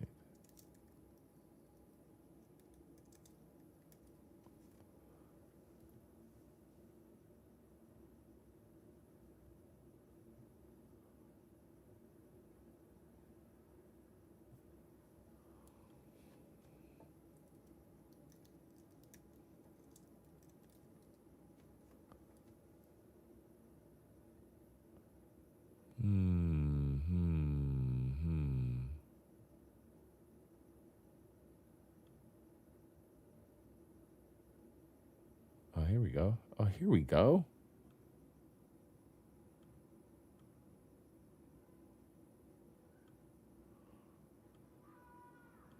You can't just watch it.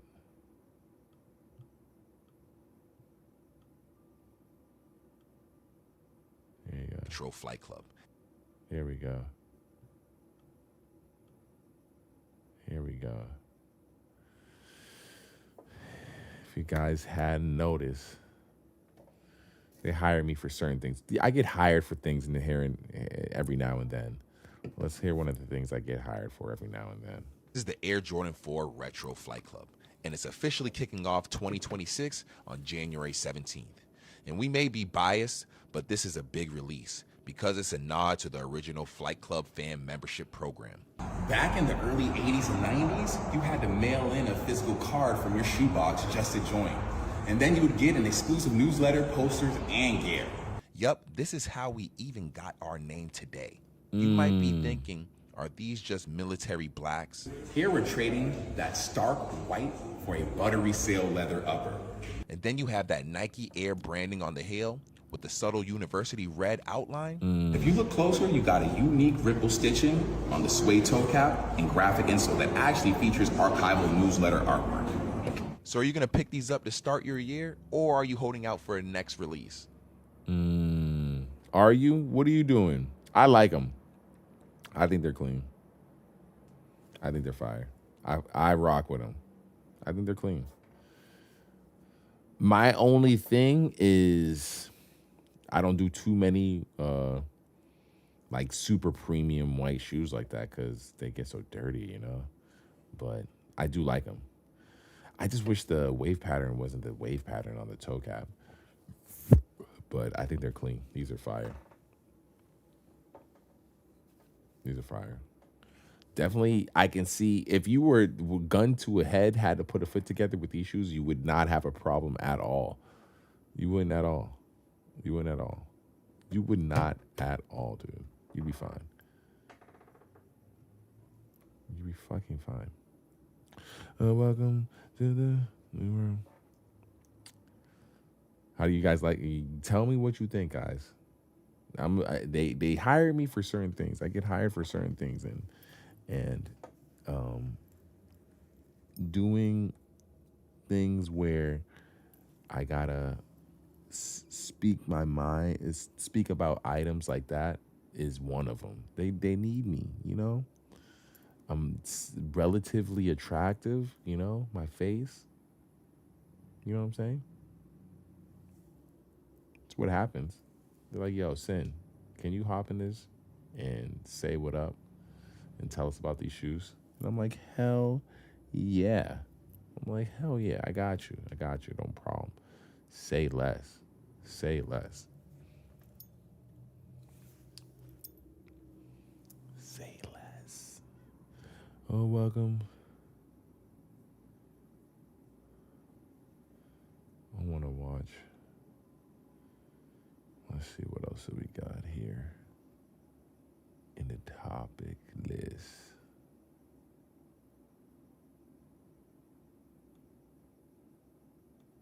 So we did Nice Kick Sneak of the Year.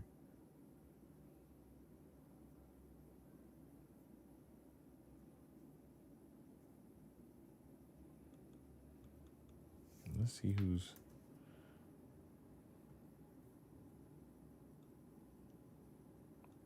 I wonder who actually. Is this information out? Rolling Loud 2026.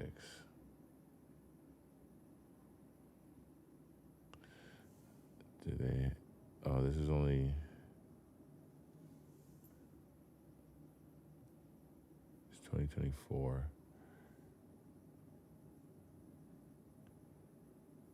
Oh, they only have. This is only.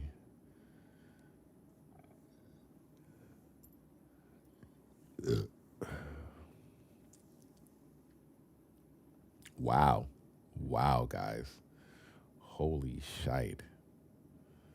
Rolling Loud 2026. Wow, guys. Wow. First access to upcoming festival announcements per more. Yeah, of course. 2026. So, tell me how you guys feel about this. May 8th through 10th. January, February, March, April, May. That's in a few months or so. It's, a decent amount of time. It's gone by in a year. We're well into the 2026 by this time. Or this is the first one I imagine that's happening this year. Camping World Stadium, Orlando, Florida. We got Don Tolliver, Sketty, Chief Keef, Saw Baby, Ned Spend, Sofago, Lil Tyler, 1900 Rugrat, Laser Dim, Hot Boy, Charlie, Lil Wet, Apple, K2 Slimy.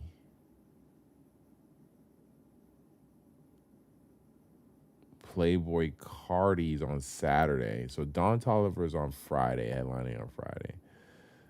Playboy Cardi's headlining on Saturday. We got Destroy Lonely, Fake Mink, Pooh Shiesty, Homicide Gang, Nine Vicious. Damn.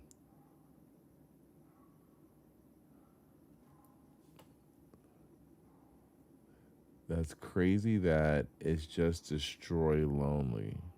No Ken Carson. NBA Young Boys on Sunday with Sexy Red, Boss Man D-Lo, No Cap, Osama Sun, Playboy Max.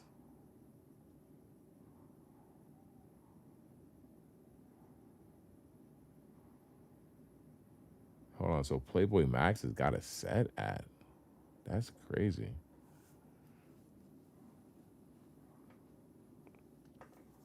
Black Boy Max.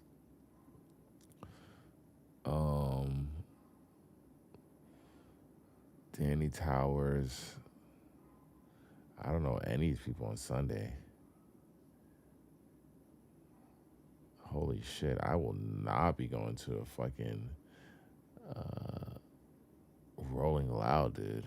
I'm not. I've known none of these people. Holy shit. Rose Lodge's Hip Hop Festival, too. I don't know none of these motherfuckers. Adam Killer. He's on Sunday. No Fetty Wap. Damn. Damn. I do wonder what the crowd's going to look like for this shit. Don Tolliver's headlining at fucking Rolling Loud, though. That's crazy. I didn't know he was that. I know he's a big artist. He definitely has songs and he can definitely put on a good set list, but I didn't know he was headliner worthy for Rolling Loud. Like he'll bring out people to Rolling Loud on a Friday night. Like, is he bigger than Chief Keef to headline? I guess maybe. That's a little crazy to me. But at the same time, hip hop's in a weirder space, so who knows? I think this will be streamed. I imagine most Rolling Louds are live streamed. So I would wonder what it's like to what this is going to even be like. The turnout, the cost, all that shit. Do they have the cost in here? What's the cost? Like, secure passes at the lowest prices possible. Get tickets.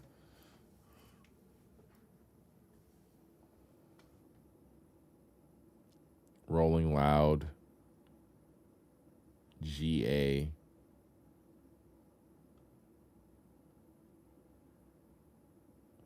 $329. That's not insanity to me for all 3 days. That's not insanity to me. That's not super crazy. I don't think that's a fucking, specifically if you really rock with a lot of the artists. If you rock with a lot of the artists, that's not the craziest to me. It's that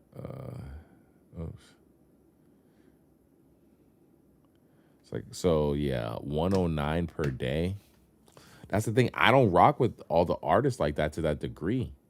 Realistically, the only thing I'd want to go there for is to see Cardi. Destroy Lonely and Cardi and Chief Keef on Friday.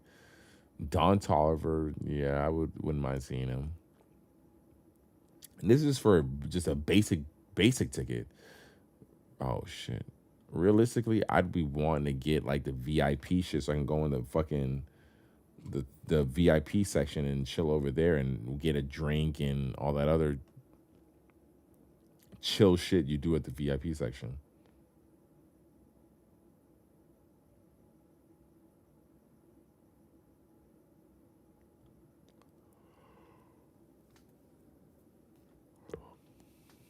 The VIP tickets are $700. $700. That's for this one. I wonder how much it's gonna cost when it comes out to LA.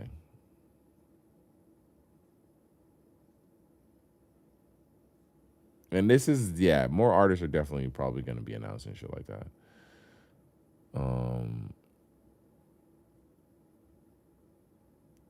It's crazy when you look at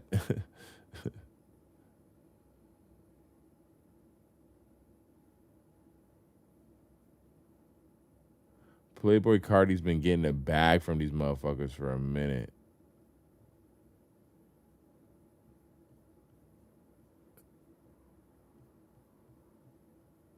Future, Travis Scott, Playboy Cardi, ASAP Rocky, Playboy Cardi, Peso Pluma. Cardi's been getting a bag from these motherfuckers.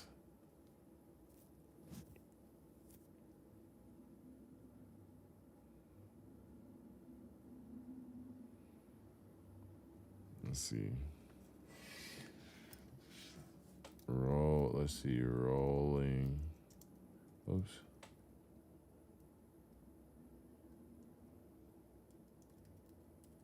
Oops.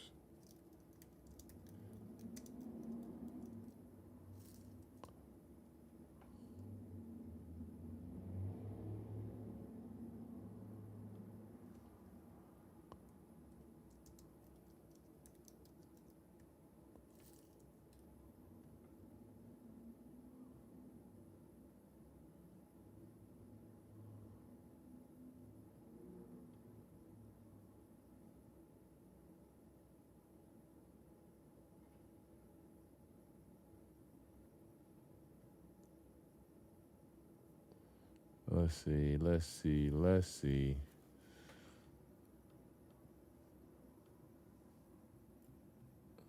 This is Miami 2020 Headliners: ASAP, Travis, Post Malone.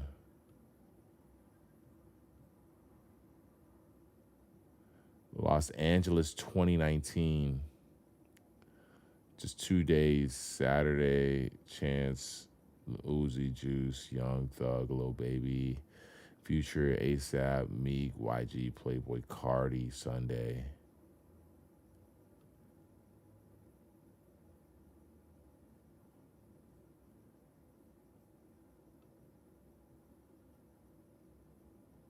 $2019.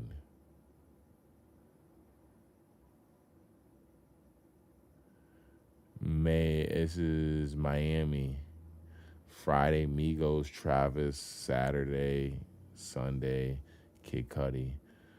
Was Cardi here at all? Juice WRLD, Mr. Kid, A Boogie. Saturday, Lil Wayne, 21, Young Thug, Lil Baby, Gunna, Sheck West. Playboy Cardi was there Sunday. Then this is 2019. So he didn't have, all he had out was his fucking first 2 albums. He had a whole lot of Red out.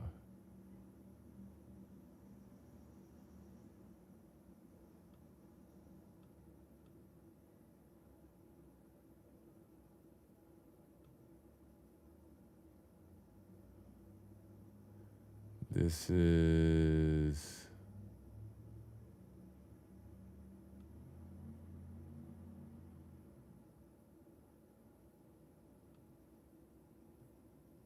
December 10th in Cali.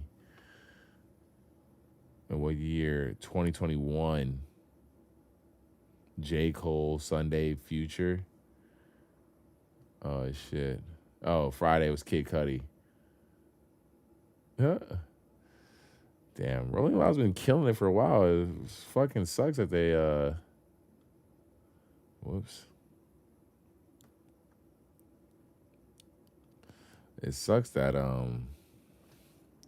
music hasn't evolved beyond what we've been getting the last few years. So it'll be interesting to see, like, what we get, because the main acts are always going to bring it. They have the budget to do the set pieces and things of that nature. The main acts, you don't have to worry about those. It's all the fucking artists in between that shit, like, to make it worth it. Like, all these names and Lils and stuff like that, are these motherfuckers really, like, who you pulling up for? I'm sure there's a handful of them that are really good. I'm not going to take it from them, but I can see a lot of them being like, who the fuck are you?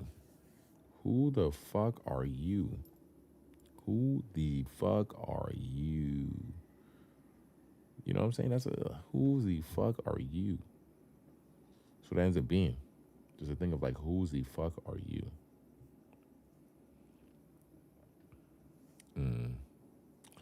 Oh, well.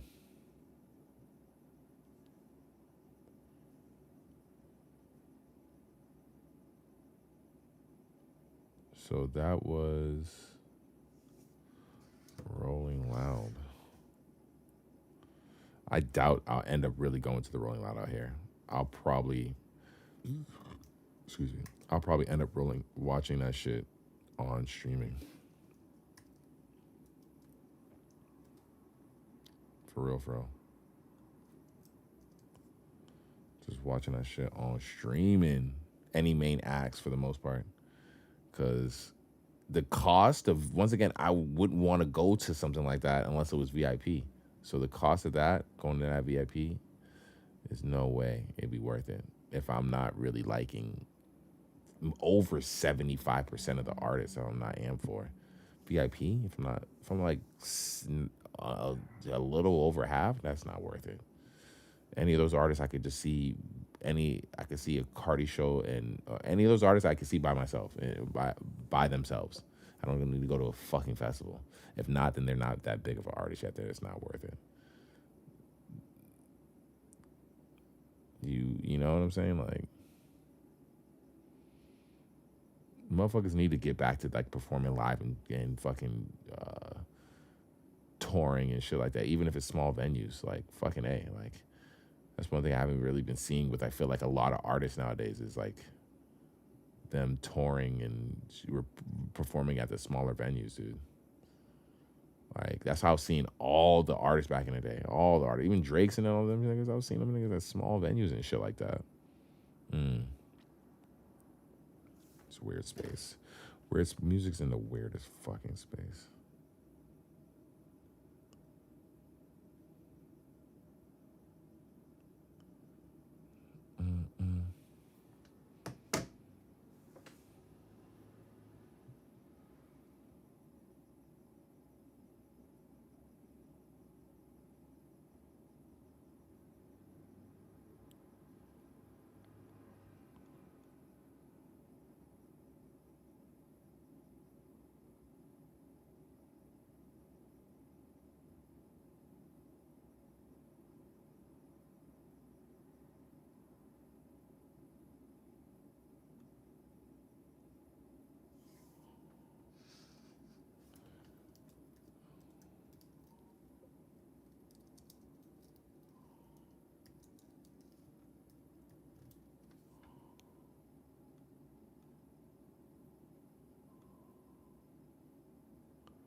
All right. I wonder if it would let me play. That new J. Cole is fucking crazy, guys. The new J. Cole is it's only a music video, but it's only in music video form, I think. That J. Cole is insanity, guys. I'm not gonna lie, J. Cole has lost a bit of his allure to me since he backed out of the beef with that Kendrick Lamar started. He backed out of the beef that Kendrick Lamar started because Schoolboy Q told him it wasn't his not his beef or whatever. Even though the line that Kendrick took and twisted was a line that J. Cole had said in the song, the Big 3 line. That was one of J. Cole's lines. I don't know. To me personally, I would have told Schoolboy, hey, bro, I'm going to do me. It is what it is type shit. Like, ain't no way someone else is going to come up to me from bars that someone else had said, not even this person who's coming up to me, and tell me it's not like a beef that I'm not supposed to be in. Like, when you took my bars and, yeah, no. And it was a song that all of us were supposed to be on.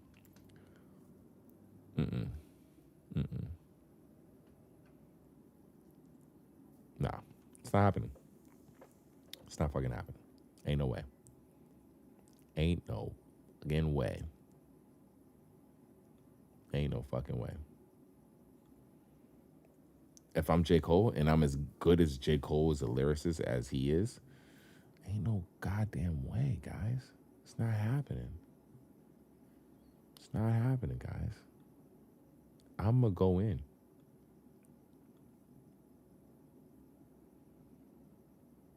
I'm going in. Let's see.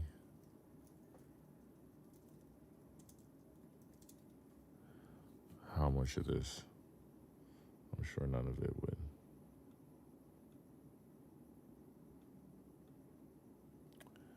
My whole thing with J. Cole, and he's done it a bunch of times, is I like when he raps and uses the same rhyme scheme or the word that he raps with the entire fucking song. Don't you like it when he does that? I like it when he does that. I love it when he does that. That shit is so cool. Me as a lyricist myself, as just in general, I like it. I fuck with when J. Cole does that. I don't think I'll be able to get much of this song off playing it, but hey, it is what it is. But I fuck with it when he does it. This song came out. This beat is crazy. Yeah. See it. Listen. And the tears from their shirts Come on, what the? Come on, bro. Come on. What are we doing here? J. Cole, you really just let Kendrick and Drake just have that summer? Because my whole thing, realistically, my whole thing about the whole Kendrick and Drake beef is, granted, yeah, they probably would have beefed and had their own thing, and maybe it was meant for them to. But I'd have loved to see the battle end with J. Cole just sunning both of them. Like, hey, I'm actually better than both of y'all. Like, Hove gave me the reins. Hove told me I was next up. Type shit. Within lyrically, obviously, like lyrically, he would do this, but it would have been amazing to see this motherfucker do something like that. Like, come on now. J. Cole is really that dude. But once again, and it's not even that he backed out. It was the way he did it, the way of like releasing a song and then being like, you know what, guys, this is not. It's not me. It's not who I am. I'm sorry. I'm not a part of this. I'm gonna delete this. It's only up for the weekend, guys. So get your last listens. Get your final listens, guys. Yeah, it just wasn't it. So, you know, like it fucked that up. But now when I hear this, it's just like, damn, man, this motherfucker could have totally went off.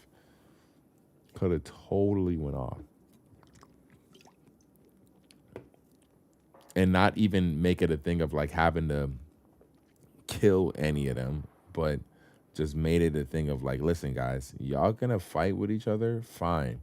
Just make sure y'all keep my name out of it because I'm better than both of y'all. Type shit. That'd have been amazing to see. You know, like anything of that nature would have been amazing to see. But unfortunately, this motherfucker chose to do some weird, super weird shit and just back out. Just back out the battle. Not sure why. I'm not sure what it was other than what Schoolboy Q said something to him. Like, really? Really? You hear this motherfucker? The tears rise to the sides of their face and into their eyes is piercing where hurt. Fast forward 60 years, I got verse of the year. My purpose is clear as to murk. Whoever dare flirt with death, the best alive. And what you now hear is the work. The inspiration was rare and in spurts, but when it's there, I'm immersed. Oh my gosh, guys, come on. In the video, guys, you see the visual? You see the visual?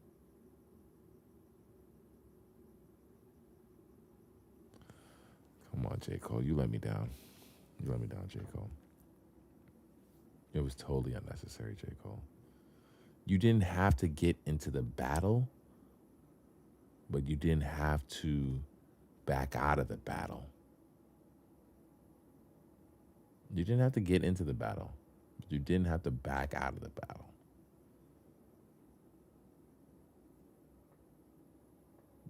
Kendrick Lamar could have totally took a shot at Drake without taking a shot at you, but he chose to take a shot at both of y'all.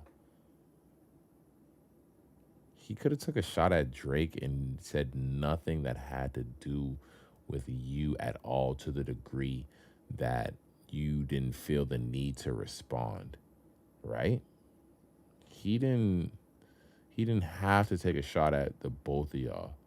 He could have just took a shot at Drake, but he didn't. He took a shot at both of y'all. It's my biggest issue with the situation. If you want to look at it the way that you did look at it, he could have easily took a shot at just Drake. Drake has plenty of bars in the song that he could have easily twisted and been like, nigga, I'm him. He took a shot at both of y'all because you said something that was, yeah, I don't know. Maybe J. Cole, you had the opportunity. That's one thing I know Hove would have never let slide. Hove would have never let that shit slide. Jay-Z would have never let that shit slide, bro. Never. Never.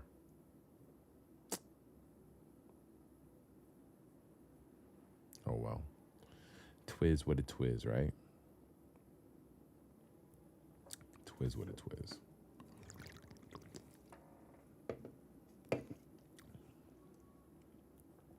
But I do like this song. I'm excited for the new project. Project's gotta be top tier. I do wonder. It sounds like from the looks of this and the titling and all that shit. What is this? For this track 2. It's clearly gonna be like a double disc of some sort.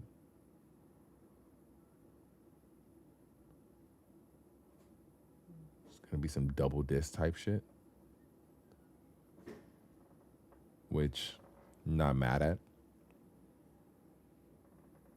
You've been working on it. It says you've been working on the project.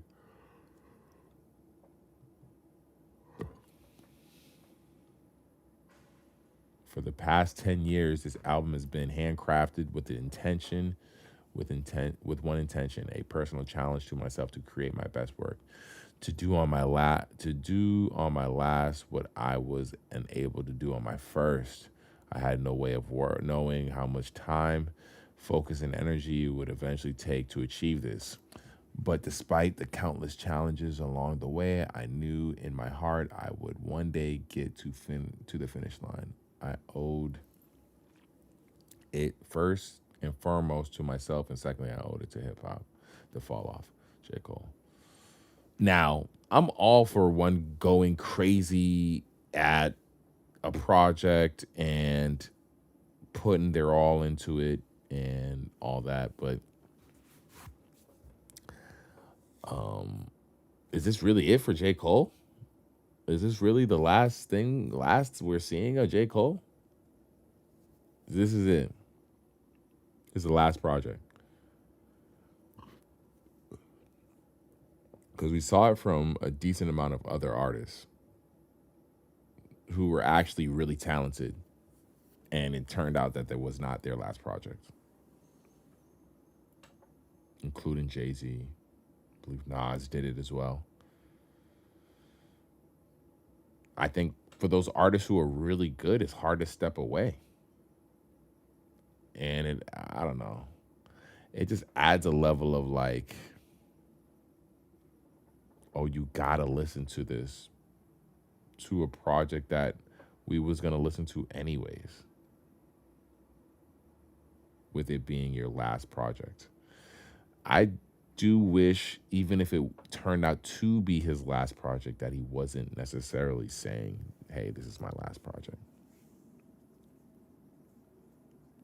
I'd have preferred if he just released it and then maybe later this year, was like, oh yeah, I'm retiring from hip hop. This is my last project. Or just said it without making it a thing about the album. Like, just release the album. Like, he could have said all this stuff in the beginning about working on it for the past 10 years and all that without saying, like, hey, I'm working on this past 10 years because I'm retiring from hip hop. Like, I don't think that's necessary. I think it just adds an energy that I wish wasn't there, because I'm going to listen to it regardless, but I don't need to be like, oh, damn, he's leaving. He's gone. Nah. Unnecessary. Let me see. But I'm excited for it either way. J. Cole, one of my favorite rappers. I just wish he didn't back out of the goddamn fucking battle. Fucking A.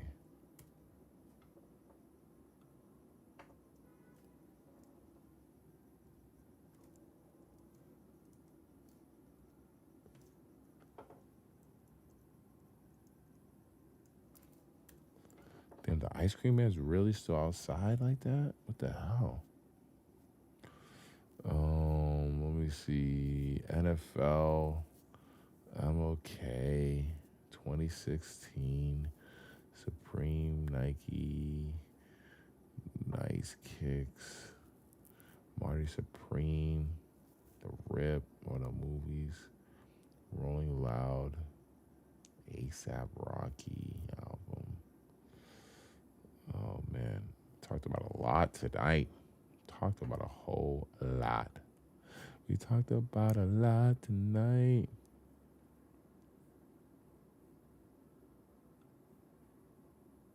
Talked about a whole lot tonight. I'm excited about that. I'm glad we were able to. I'm not gonna lie, until I get a new game, I don't know if I'm gonna be gaming as much on the stream. I might just be talking topics and keep it a being and keep it pushing. I don't know if I'll be gaming as much on the stream though, until I get a new game, until I get something new that I enjoy playing. Because right now, am I just playing? Fucking Cyberpunk, some old shit. And then on my Steam Deck, I'm playing fucking Max Payne 3, just cause I love fucking Max Payne. I'm playing Max Payne 3. Yeah, but outside of that, just been enjoying fucking the start of the year. It's the start of 2026, guys. You got to keep it pushing. You got to keep it moving. Got to keep it motivated. Because on some real shit, bullshit is going to always pop your way, dude. It's always going to be popping your way. And the better you are with not even dealing with it, just the better you are with realizing that's going to happen is going to happen. There's nothing you can do about it. Those things are out of your control. The better you'll be prepared for the fact that, the better you'll be prepared emotionally with the bullshit that will happen. Because the bullshit varies as far as the bullshit meter, as far as what's going to happen and the things that are out of your control. It's just knowing that stuff's going to happen that'll better, once again, mentally, you'll be able to prepare better for the fact that this was going to happen regardless. There was very few things you could have done to fix that. You know, it is what it is. But make sure you guys tap in. If you didn't know, I got the stream popping on Twitch, and I got it popping on the YouTube channel now. For all those who didn't realize, yeah, it's your boy Sin Supreme. Make sure you like, comment, subscribe, or any of that shit that you ain't used to seeing, but you should be doing, because I'm here for a reason. Starting a new year off, trying to be consistent. I doubt I'll be here next week because I believe, like I told you, I'll be in motion. Me and Adriaki got a big thing to take care of nationwide. Family shit, unfortunately, will be out and about. But I'll try to make it up to you in some way, shape, or form with content being created. That's the main goal for this year. I'm trying to get more content created in all ways, shapes, or form. It's your boy, Sin Supreme, and you shall see me soon. Peace, motherfuckers.